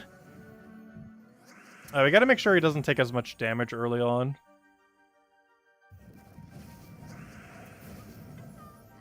Alright, we'll take that one over.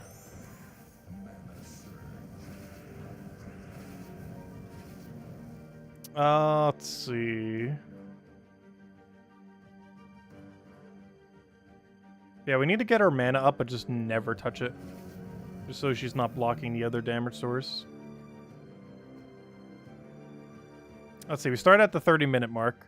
See how long it takes for this team to get the win.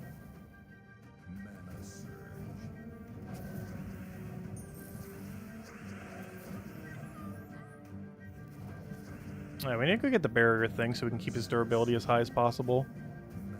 Just so something like that doesn't happen, because we need to be able to survive multiple Elwinds. Is the main thing we need that for. More so than anything. Is anti-Elwyn protection.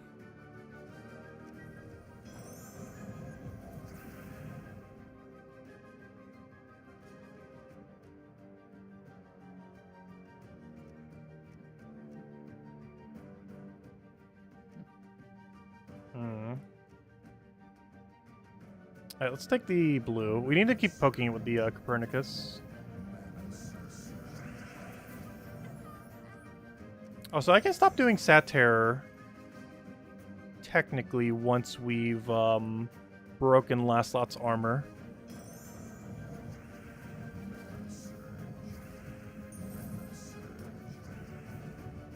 Because that's the main appeal of even casting it initially, is to break the armor.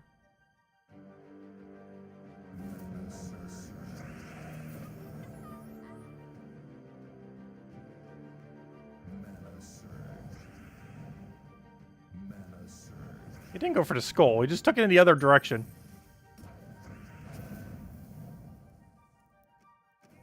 Alright, so one more cast, I will take out his armor.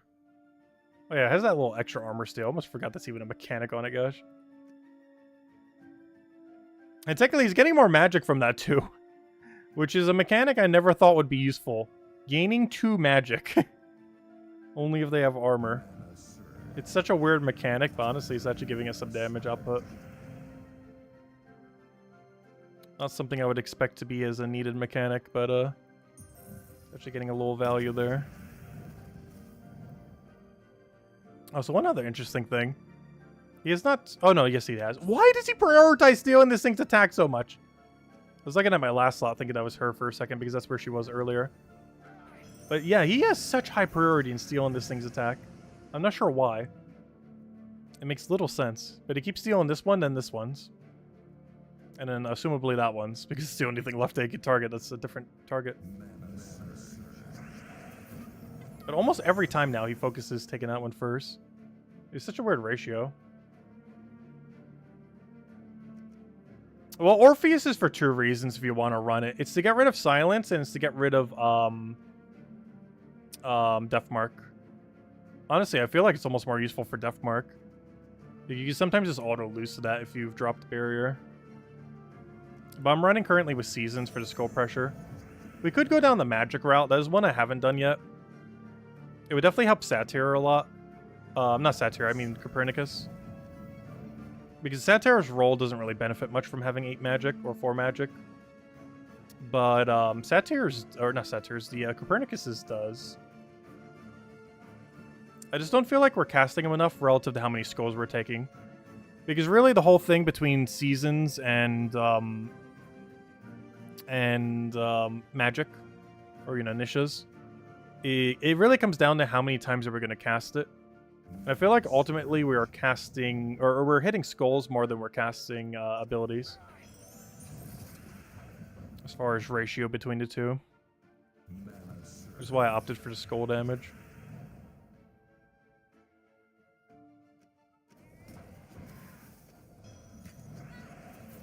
I forgot that's not targetable, it just does it on its own. Like trying to target him with the attack steal that's guaranteed to hit him. Without even needing to target.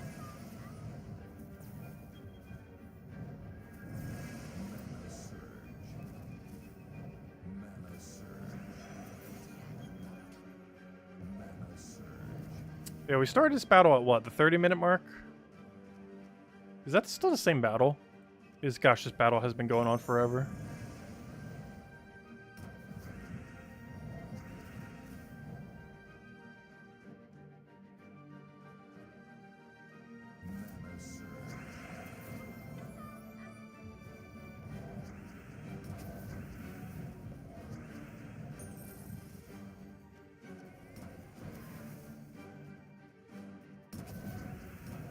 think one other thing making this kind of weird is his score reduction.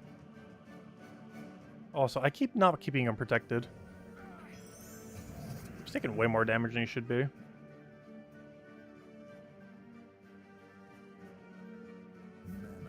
When you come to the dark side, you'll forget the skulls. If we fail again, we'll go all in magic. Literally 3 Nisha. No cleanse. Just wipe them out with 1 billion damage. Like, go all in Copernicus.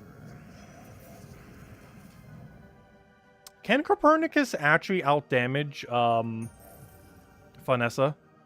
Like, if you were to do a purely keep casting Copernicus on Vanessa, turn 1, with plus 12 magic, does that actually outdamage Vanessa on final battle? Because I don't feel like it would. But if it does, that would be a strategy. Because by that point, I'm pretty sure she heals more than you hit. So it would come down to, can you hit her more than she heals, as far as number of times. If she was in last slot, this battle would be totally different. Like, last slot Vanessa would make casting so easy on this fight. Because the whole strategy would just be cast everything that has an ability that does damage. And then she just dies. But the weird part is that the Satyr damage output is basically 0. Because you're just going to keep healing 1,000, the silent one.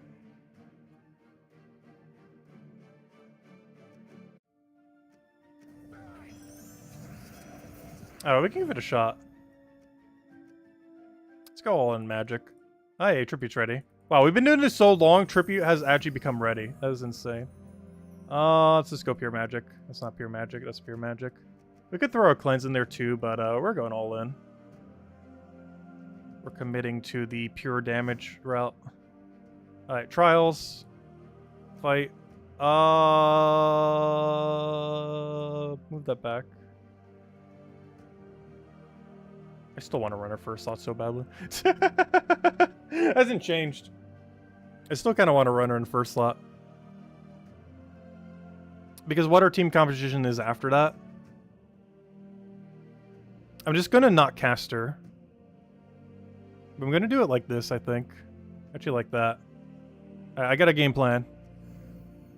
37 minutes in. We got this. We've tried literally every strategy in existence. But, yeah, we'll go down the magic route. Not one I was expecting to use for this. But, should be fine. Though we'll throw some skull pressure in here and there if we can. If there's an opening too. She can't even take her mana. That's how the board's set up right now. So we just never cast her. Or him. Or anything. No, take the brown over. Alright, and now we just need to go all in damage on that thing. And we move that. Some barriers here and there. Obviously attack reducing their first slot. So obviously she got hit. But we actually want her to die. Because we're actually just going to meet shield with her. Let's see. Worst comes to worst, he can set up. She can set up a death mark for him. So we'll go for barrier. Keep reducing his attack. Ignore the skulls now because we actually don't need them. Because we actually kind of almost want her to die. Or at least to stall their turn so we can get more mana. Because that's the skull distract every time.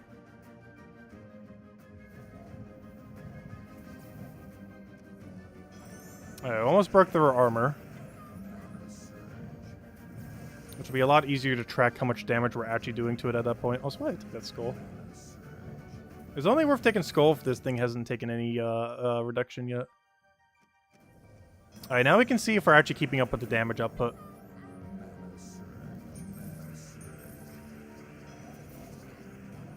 Oh, he creates purples for us too, that's kind of convenient.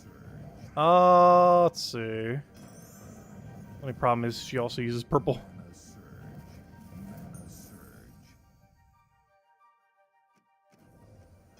As tempting as that skull is. Gotta up to not take it. I don't see how we do enough damage at the higher range, though. We're, like, barely advantaging her here. After giving him every single skull on the board.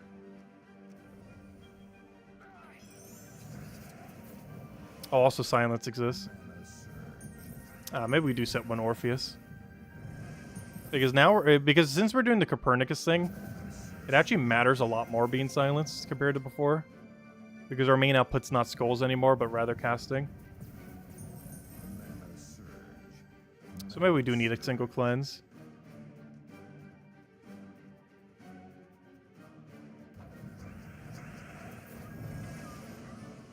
Oh, you're supposed to zero his attack first? We could try doing it that way. Wouldn't it be beneficial letting our first slot die, though? Just using it initially for some damage. Let's see. To skull or not to skull? That is the question. Good to not skull. I'm gonna ignore every single skull this time, I think.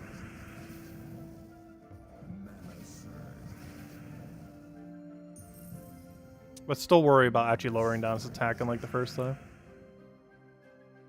Also, in ignoring it is already done so much damage. He's actually gonna kill us there, but that's fine. Let's see where that brings us. So he's gonna kill us there. We'll take the mana.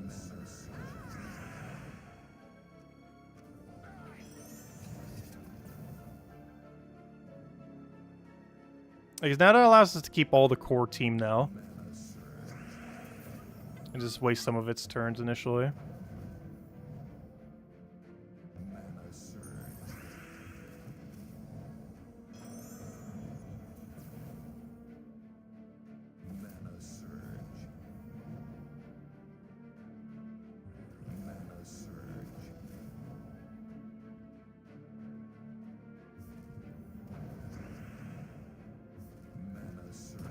So gosh, how is this still getting already so many skulls?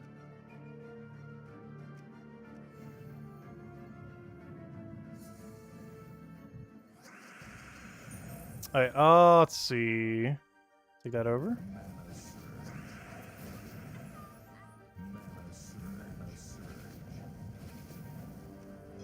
Let's actually use her for once. I still feel like the rush method is still the better method. Because this is still slow and inconsistent.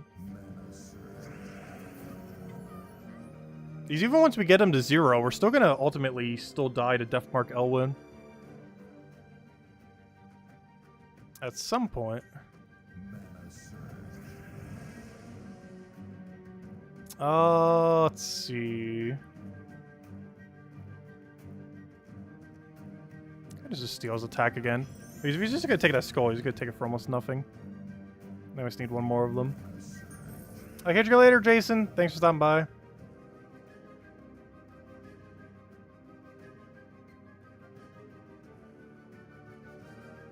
Let's see.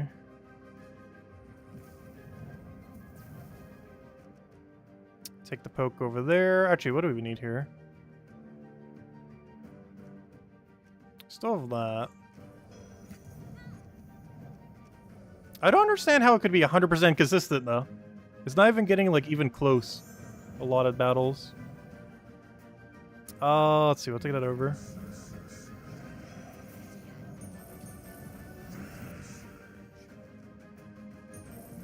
Let's see. We don't need that. Take that one over for extra turn. Yeah, we only need to cast it until we have 0 attack.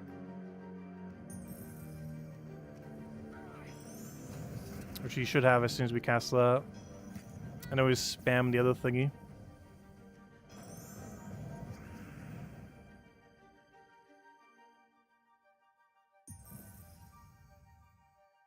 Let's see.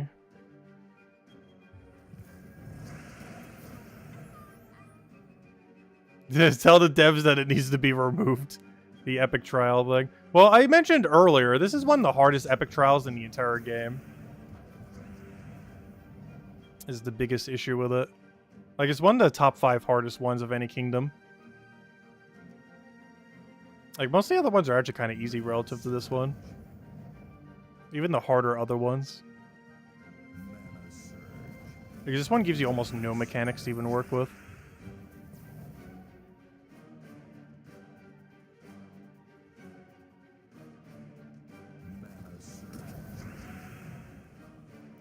Okay, can we please get any mana for Copernicus? I want to start casting this just to get some damage pressure in, I guess, but it's not really doing anything other than just preemptively getting rid of his armor. Well, I can't take anything else. What am I supposed to take? There's no blue, there's no purple, we're silenced. I can't not take skulls. Like, I'm trying to take blue-purple, but there's no blue-purple. And he's silenced right now as well.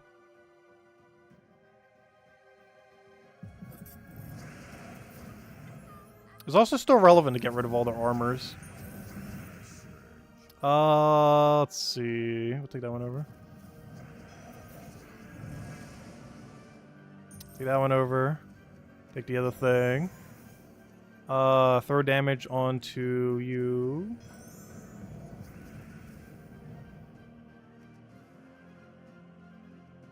Let's see.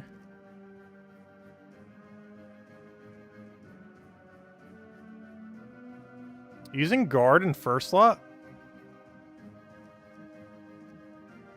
Oh, he does have score reduction. But if you have it to 0 anyways, would it even matter if you do that? Ultimately?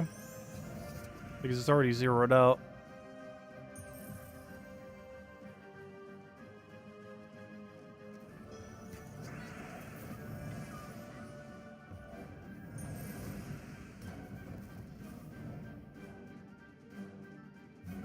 I still don't see where we end up doing more damage than Fonessa, though. Like, so far, we've been, like, stalemating her at best. Even while taking every blue and purple on the board.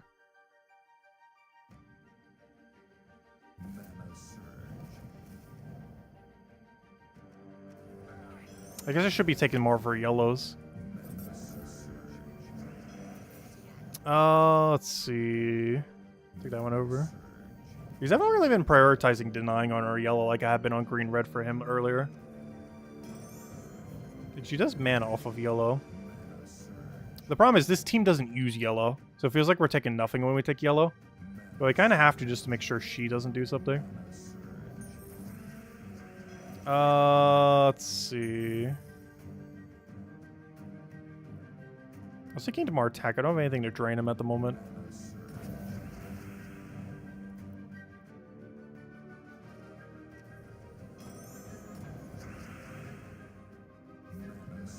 Let's go drain him again. I was like, gosh, he's down to 2 attack. Poor attack value. Wait, how did he even go down to exactly 2? Oh, he must have had a really big boost ratio from his first ability. I almost have her dead, but she's going to take yellow here. Can we do anything to deny every move? No. Every way leaves her at least 1 yellow, even if I take 1.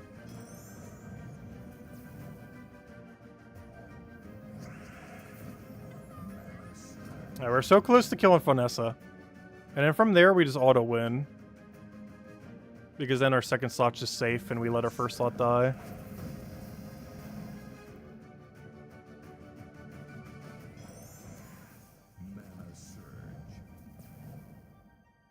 Let's see.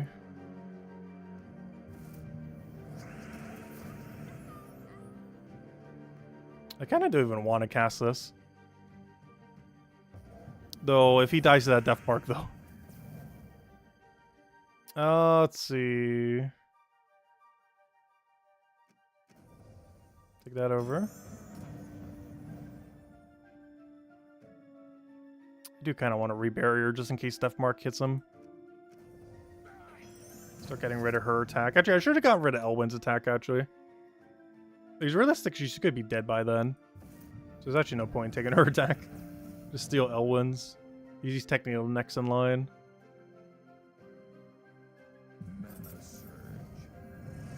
Hey, please, we need blue and purple. There we go. Oh no, I took it the wrong way. That could have been a 5 times. I saw the 5 times there too. But I dragged the gem in the wrong direction. Yeah, I'll just put a skull. 11 attack's okay. We actually kind of need first slot to die out if we can. Because then our scroll damage goes up substantially.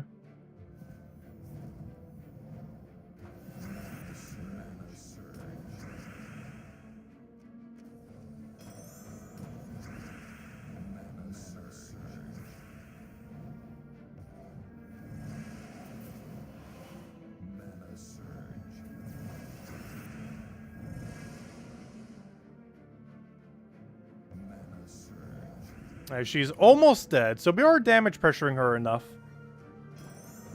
Ever so barely enough.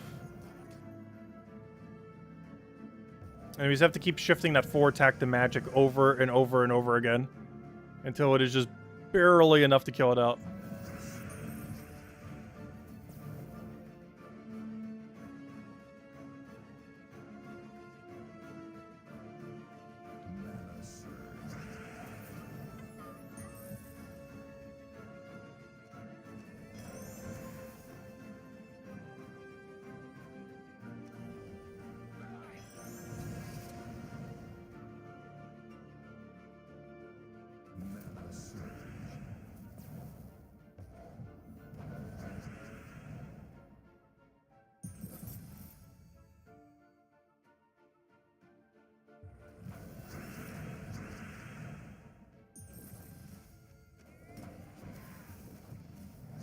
How much damage is he up to? 109. I mean, she's in 3-shot range then. Maybe 4. She gets another heal.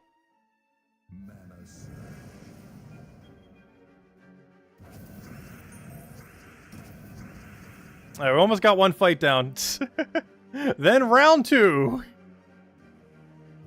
We'll try the super slow consistent method on it though. And see how that goes for us on the next one. Because we're just going to start with that method rather than trying like every method even physically possible. We're just going to stick with this one and just kind of see. It is so slow, but realistically this is probably the way to do it. I was trying to avoid using an ultra slow method like this though. But it's probably the only way. Just go for the slowest of slowest chips until it just goes down. Because it will eventually die. As long as he doesn't get lucky with Death Mark or any other billion things that can happen. Like, as long as the RNG stays, like, average for both players. Like, as long as the enemy doesn't get lucky. Because that average luck on both sides, it's, you're eventually gonna win.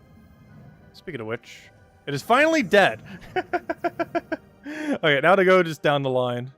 And now we kill Savannah anymore, work with everything else, go from there, boom. Actually, is Elwyn the next biggest threat, technically, in this situation? Because Elwyn can still kill us. Silent One and Salvini Mora cannot actually kill us. So we might just start poking Elwyn now. This is the last thing that can physically kill in any way, shape, or form. The other two just sit there doing nothing. For the most part.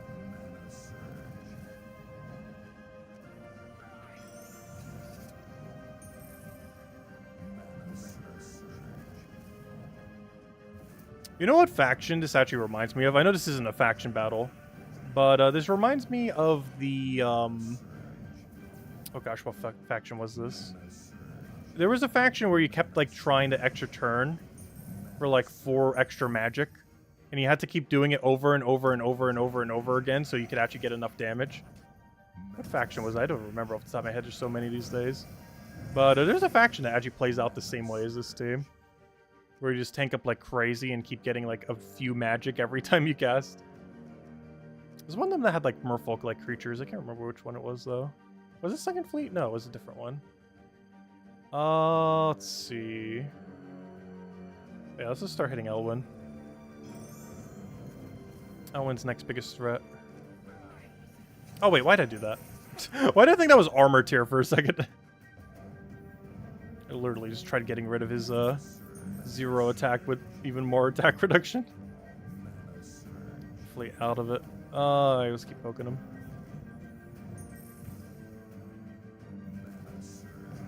Just keep poking.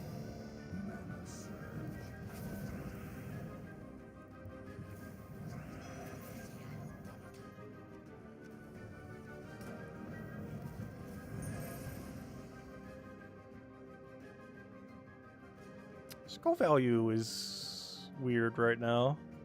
We can still go for it though. Not if you agiles, gosh. Let's see.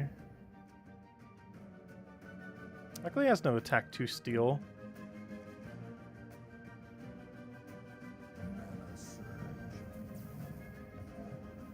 You only have to really deal with that initially.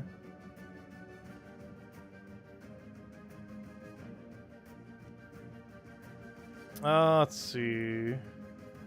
Keep getting that. Yeah, Elwyn's damage isn't that bad. I still feel like it's high enough compared to what the other two are doing to kill it, though. Because comparatively, it's a lot compared to what the other two could possibly do to you.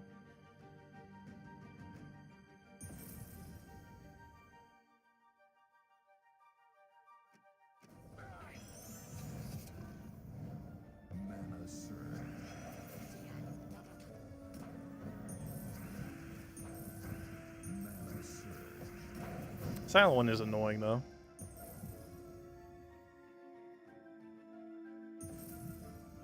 And to a degree, it would almost make sense to kill Silent one first.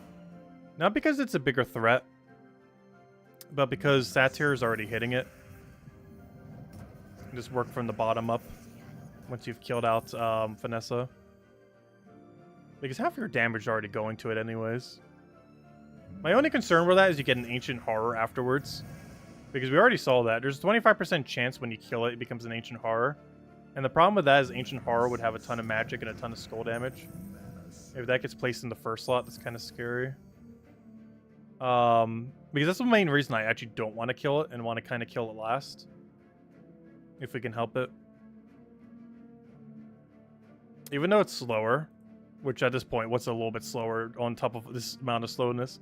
But, it's a little bit slower, but it'd be a lot safer that way. Just to make sure we don't randomly Ancient Horror lose. Also, I would like to take purple. And I can, but I can't. Because, no, I didn't want an extra turn! And he agiled. I'm just trying to take mana for him, but he's silenced. There we go, he's on silence now. I'll just still lose this somehow. We'll find a way. Don't you worry. We will find a way to lose this.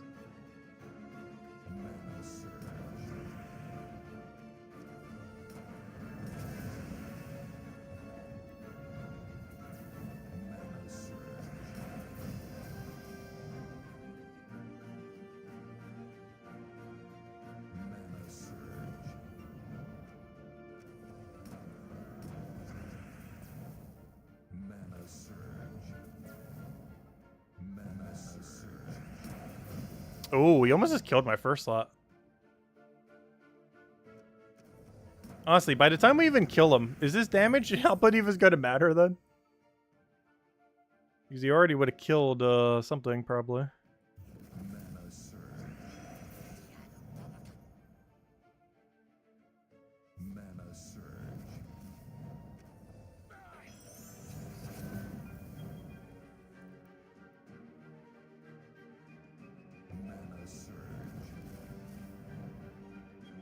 Let's see, do we let our first slot die? Taking that would kill it.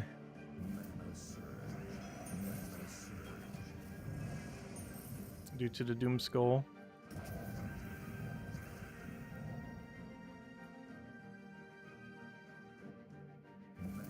Let him hit us for 1 damage. The mighty one. The weird part is he actually gets to kill my first slot here.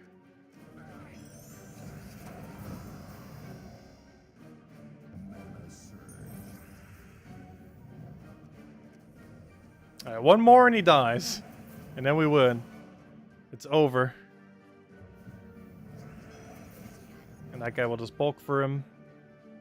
We can no longer do any skull damage whatsoever, though, now. Which means whenever we get silenced, there's literally nothing we can do. Unless we get lucky somewheres. Watch him win with that death mark. Could you imagine if that hit the other thing and we actually die to it at this point? Because that will eventually happen. That was actually my biggest concern at this point in the battle. Like, running this method is there'd be so many opportunities for that to happen to us. And I'm surprised that's actually the first time that's landed. This instance. Because any turn, we just randomly die. But I think ultimately we do win at this point. Even if that does die. As long as it doesn't happen again. It happening again is a different story. But then we still have to deal with Elwyn. Oh, then again, well, he's one shot away, so technically we don't. He dies very soon.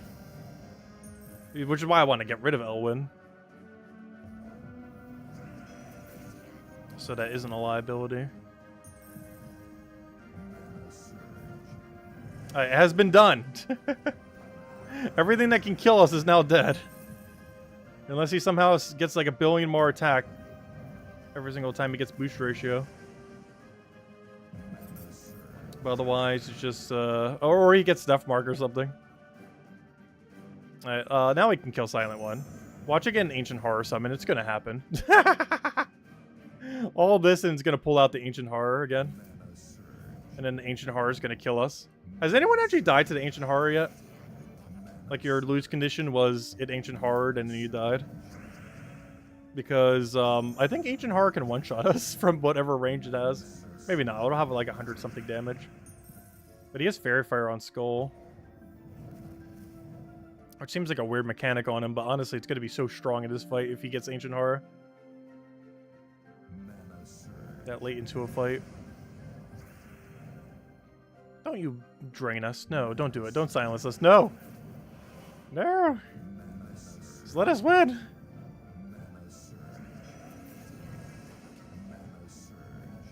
Yeah, this battle would have taken us like 20-something minutes, ultimately.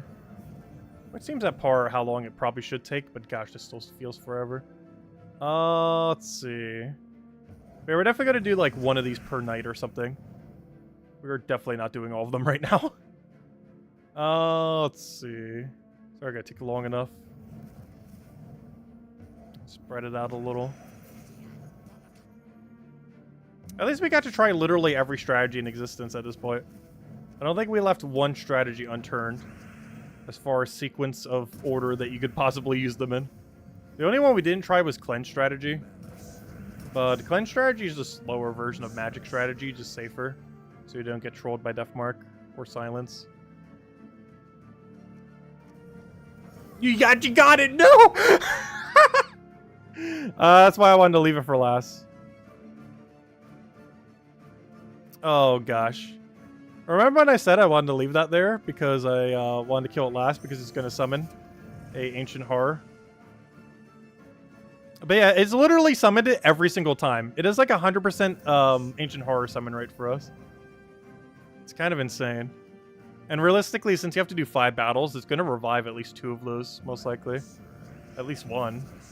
Potentially 2. And we already seen it once on our first one. Plus we saw on the other one we just did prior to this. The one that wasn't as hard.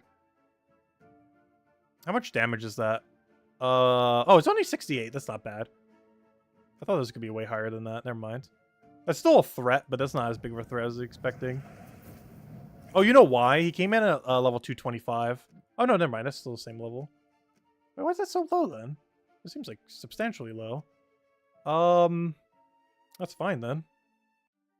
Oh, new target! Acquired. Gosh. So why did I hit him for 6 damage? Let's see. Let's take that over.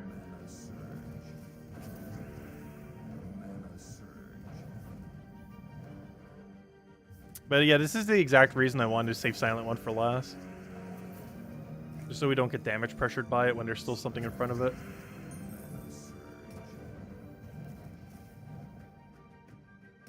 Please give me mana I actually need. There we go.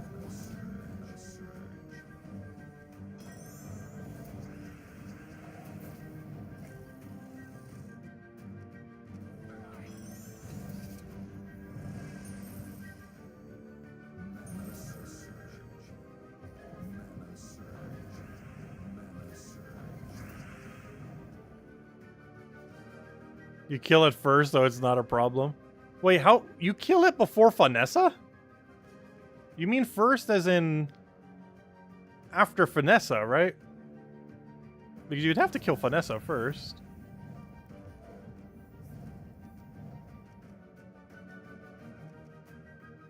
Unless you're... Oh no, I guess you could technically kill Silent One first.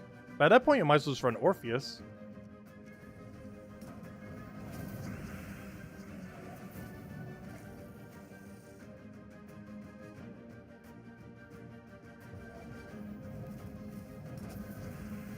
Oh, so literally just working bottom up? I guess that could work, because you just keep scaling over time over and over and over again.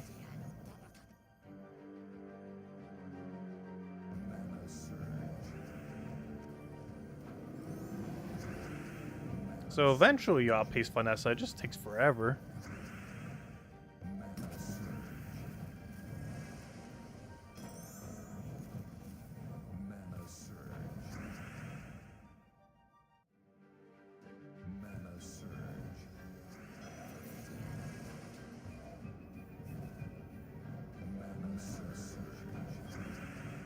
I'm surprised how off some people's estimates are, though, as well as my own. Because my estimate of this one was probably like 3 hours, and it's going to be like 5. Maybe not 5, maybe like 4. You know what? Maybe it still will be 3 hours. We'll see. We don't know. We're only one battle in at 1 hour. But now that we have like a strategy down, it might not take as long. But a lot of people were saying like 3 hours plus for the one we did yesterday, and it took like under 40 minutes, like 43. All talking and everything else. Let's see. Take that one over.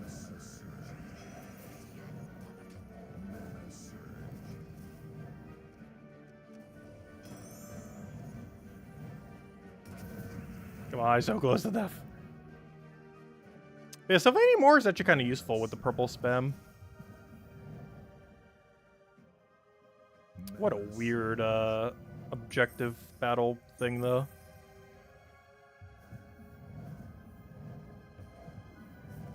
Oh, so these feel so much weirder than Underworld factions. Like, to a degree, this is basically level 500 faction battles.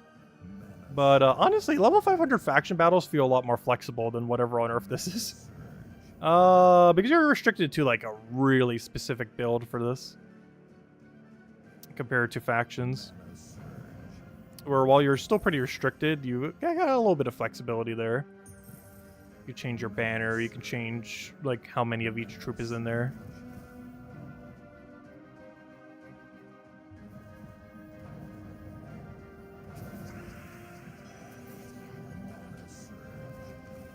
Alright, one more and we're good to go. It is finally over. Gosh, took like 1 hour 9 minutes. Though that was with all the strategy testing. We now know what strategy we'll go with for the rest of them. It'll be very slow, but ultimately it will be consistent. There we go. And of course they have these offers and we will be buying all of them. Give me that, thank you. Well, there we go. 1 down, 4 to go. Luckily the other 4 should realistically take like 2 hours. Even though the first one took 1 hour and 8 minutes. Oh, sorry, wait. Oh, never mind. I thought we did 2 for a second without that was highlighted. But, I don't know. That's not that bad. Though it is very bad. Oh, it's going to be a nightmare. But that's a nightmare for later. That is a later issue. But anyways, guys, I think we're going to call it for night. We will be back tomorrow, same time as always, 2 hours prior to now tomorrow, 8 p.m. Eastern Standard Time. We'll probably be streaming starting around 8 a.m. Eastern Standard Time tomorrow in the morning, doing Breath of the Wild, trying to get that done before Friday for Breath of the Wild 2. And, yeah, we'll have our normal Gems of War stream at 8 p.m. Eastern Standard Time. So both the 2 8s will be doing something. But we'll do Breath of the Wild throughout the day, throughout 10-ish hours. And we'll do Gems of War for another 10 hours, trying to finish 1 battle. No. But, yeah, we'll go do the other battle tomorrow. Oh, wait, I said Ward Event in the title. We never did get around to Ward Event. I never even did dungeons yet. Let me go do that real quick. I haven't even touched these dungeons. Oh, it's time to play Guess That Door. Honestly, I'm about to just click one at this point. Failed. Should have played Guess That Door. Anyways, let's go take these battles. Let's see. Just can't be bothered to at this point. Or you just crash after that. Oh yeah, we do need to go upgrade our pet. That actually gives us a little bit of stats, doesn't it? I'd even put that into consideration. But that would, we are using a pure Pan's Veil team, so we would gain slightly more stats from having the pet upgraded. That's a very good idea.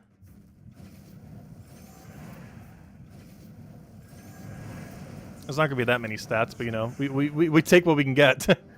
We'll take every little bit of stat we can get in there.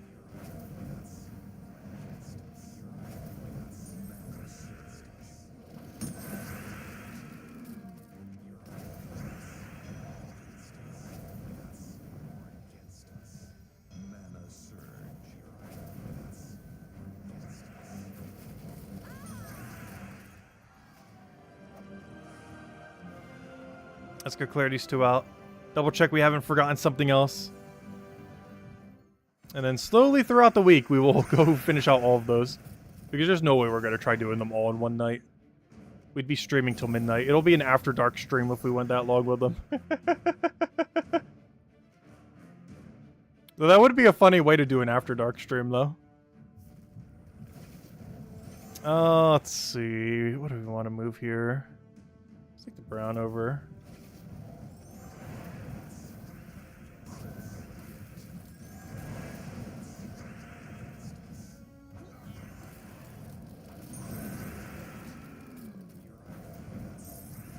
Next week's trials will be easy. Well, we have Adana. I don't remember what the team was. They didn't give us Tesla, right? There's no way they gave us Tesla. I don't remember what it is off the top of my head.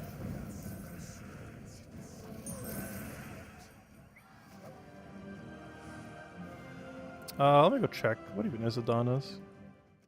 Trial. Oh, we have access to an insta-kill, don't we? Oh yeah, we auto-win.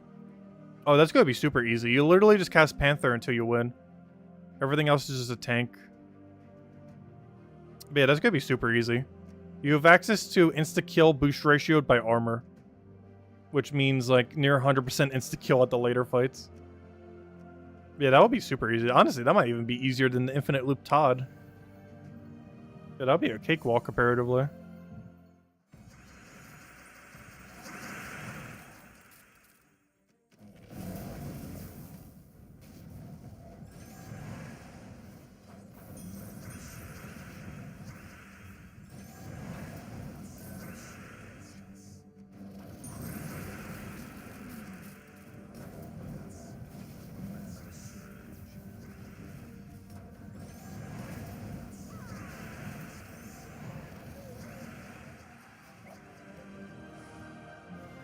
Oh yeah, we don't need anything from there.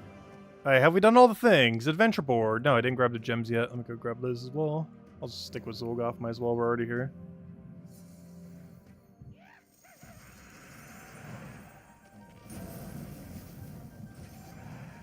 I'll take that one over. Get our mana. Boom, boom, boom. Oh, we got a gnome. I didn't even notice you there. Also, I just realized we're using Zulgoth on this battle. Probably should downgrade a little. A little overkill. But at this point, might as well just go all the way. We're already using it. Might as well just stick with it.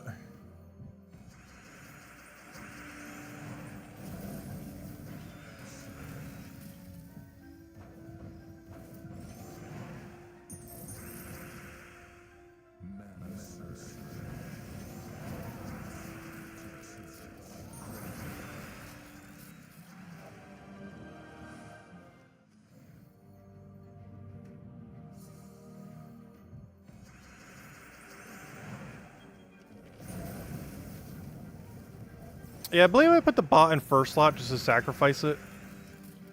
Then add Carnix for mana accumulation, Panther so it's not blocked. And then there's a Sphinx in last slot for the burst mana.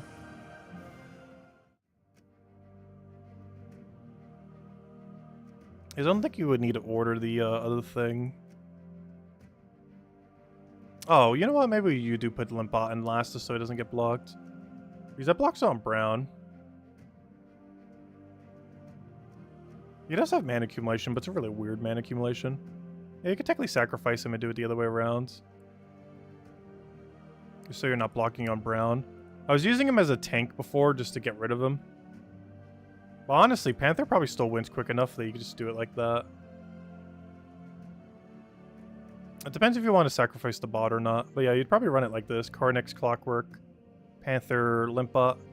With the other build being sacrifice the Limpbot. Honestly, it probably wins quick enough that it doesn't even matter if you sacrifice the Limpbot or not. So just put it in the back so it doesn't block anything. The problem is he doesn't do anything in the back. Like, he doesn't help anything if things start to fall apart. Honestly, Panther's going to be so broken it probably won't even matter. Anyways, I think we've done all the things now, other than touch the ward event, or whatever it is. Yeah, ward event. Ward event's pretty straightforward this week. We'll do like one fight. But, not this one. I don't have enough damage to use the Blade Dancer method. So we'll use the other method. The good old Scourge of Honor. But yeah, you literally just click one button to win the world event this week if you run the Blade Dancer method.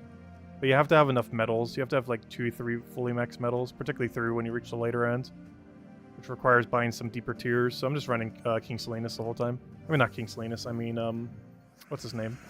Running Scourge of Honor, because all you do is click that button and then you win. And sometimes you have to click it multiple times.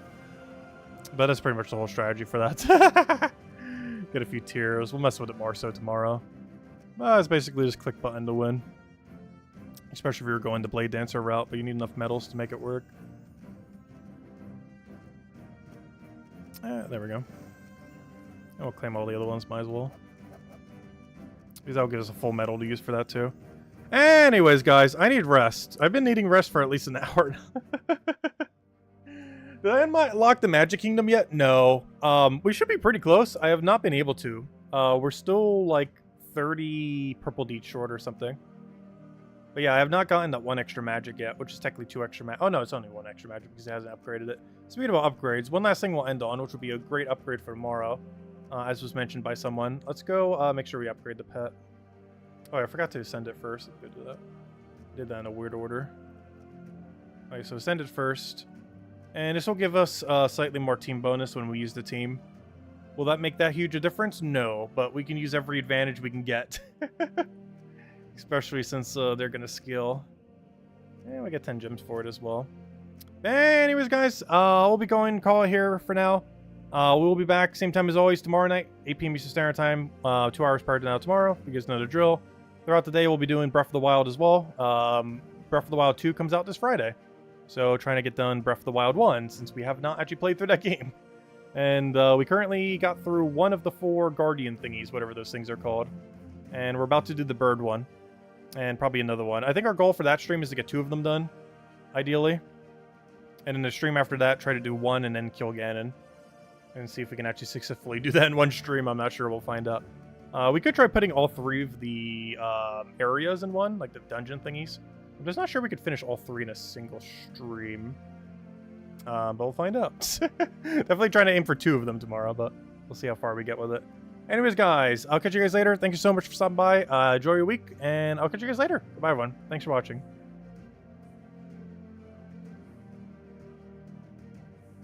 Oh, when's the next Darkest Dungeon stream?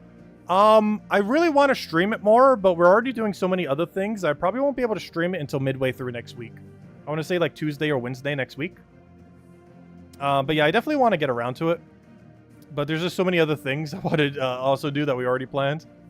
Because basically at this point, our plan is Breath of the Wild tomorrow, as far as not Gems of War stuff.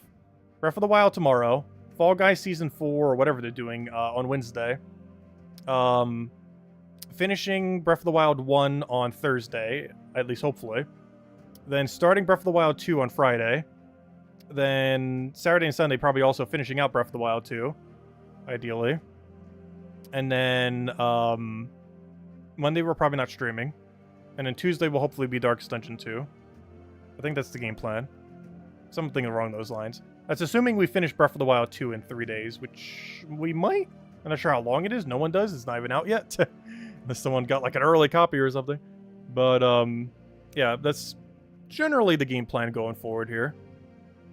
This is assuming we finish Breath of the Wild 1 and Breath of the Wild 2 both in 3 streams. Which we'll be cutting it a little bit close. We'll see how it goes. Anyways, guys, I'll catch you later. Thanks for stopping by. Yeah, I'm really looking forward to playing more Darkest Dungeon 2. I'll be saving it for stream too, so I'm not going to play any off stream before then.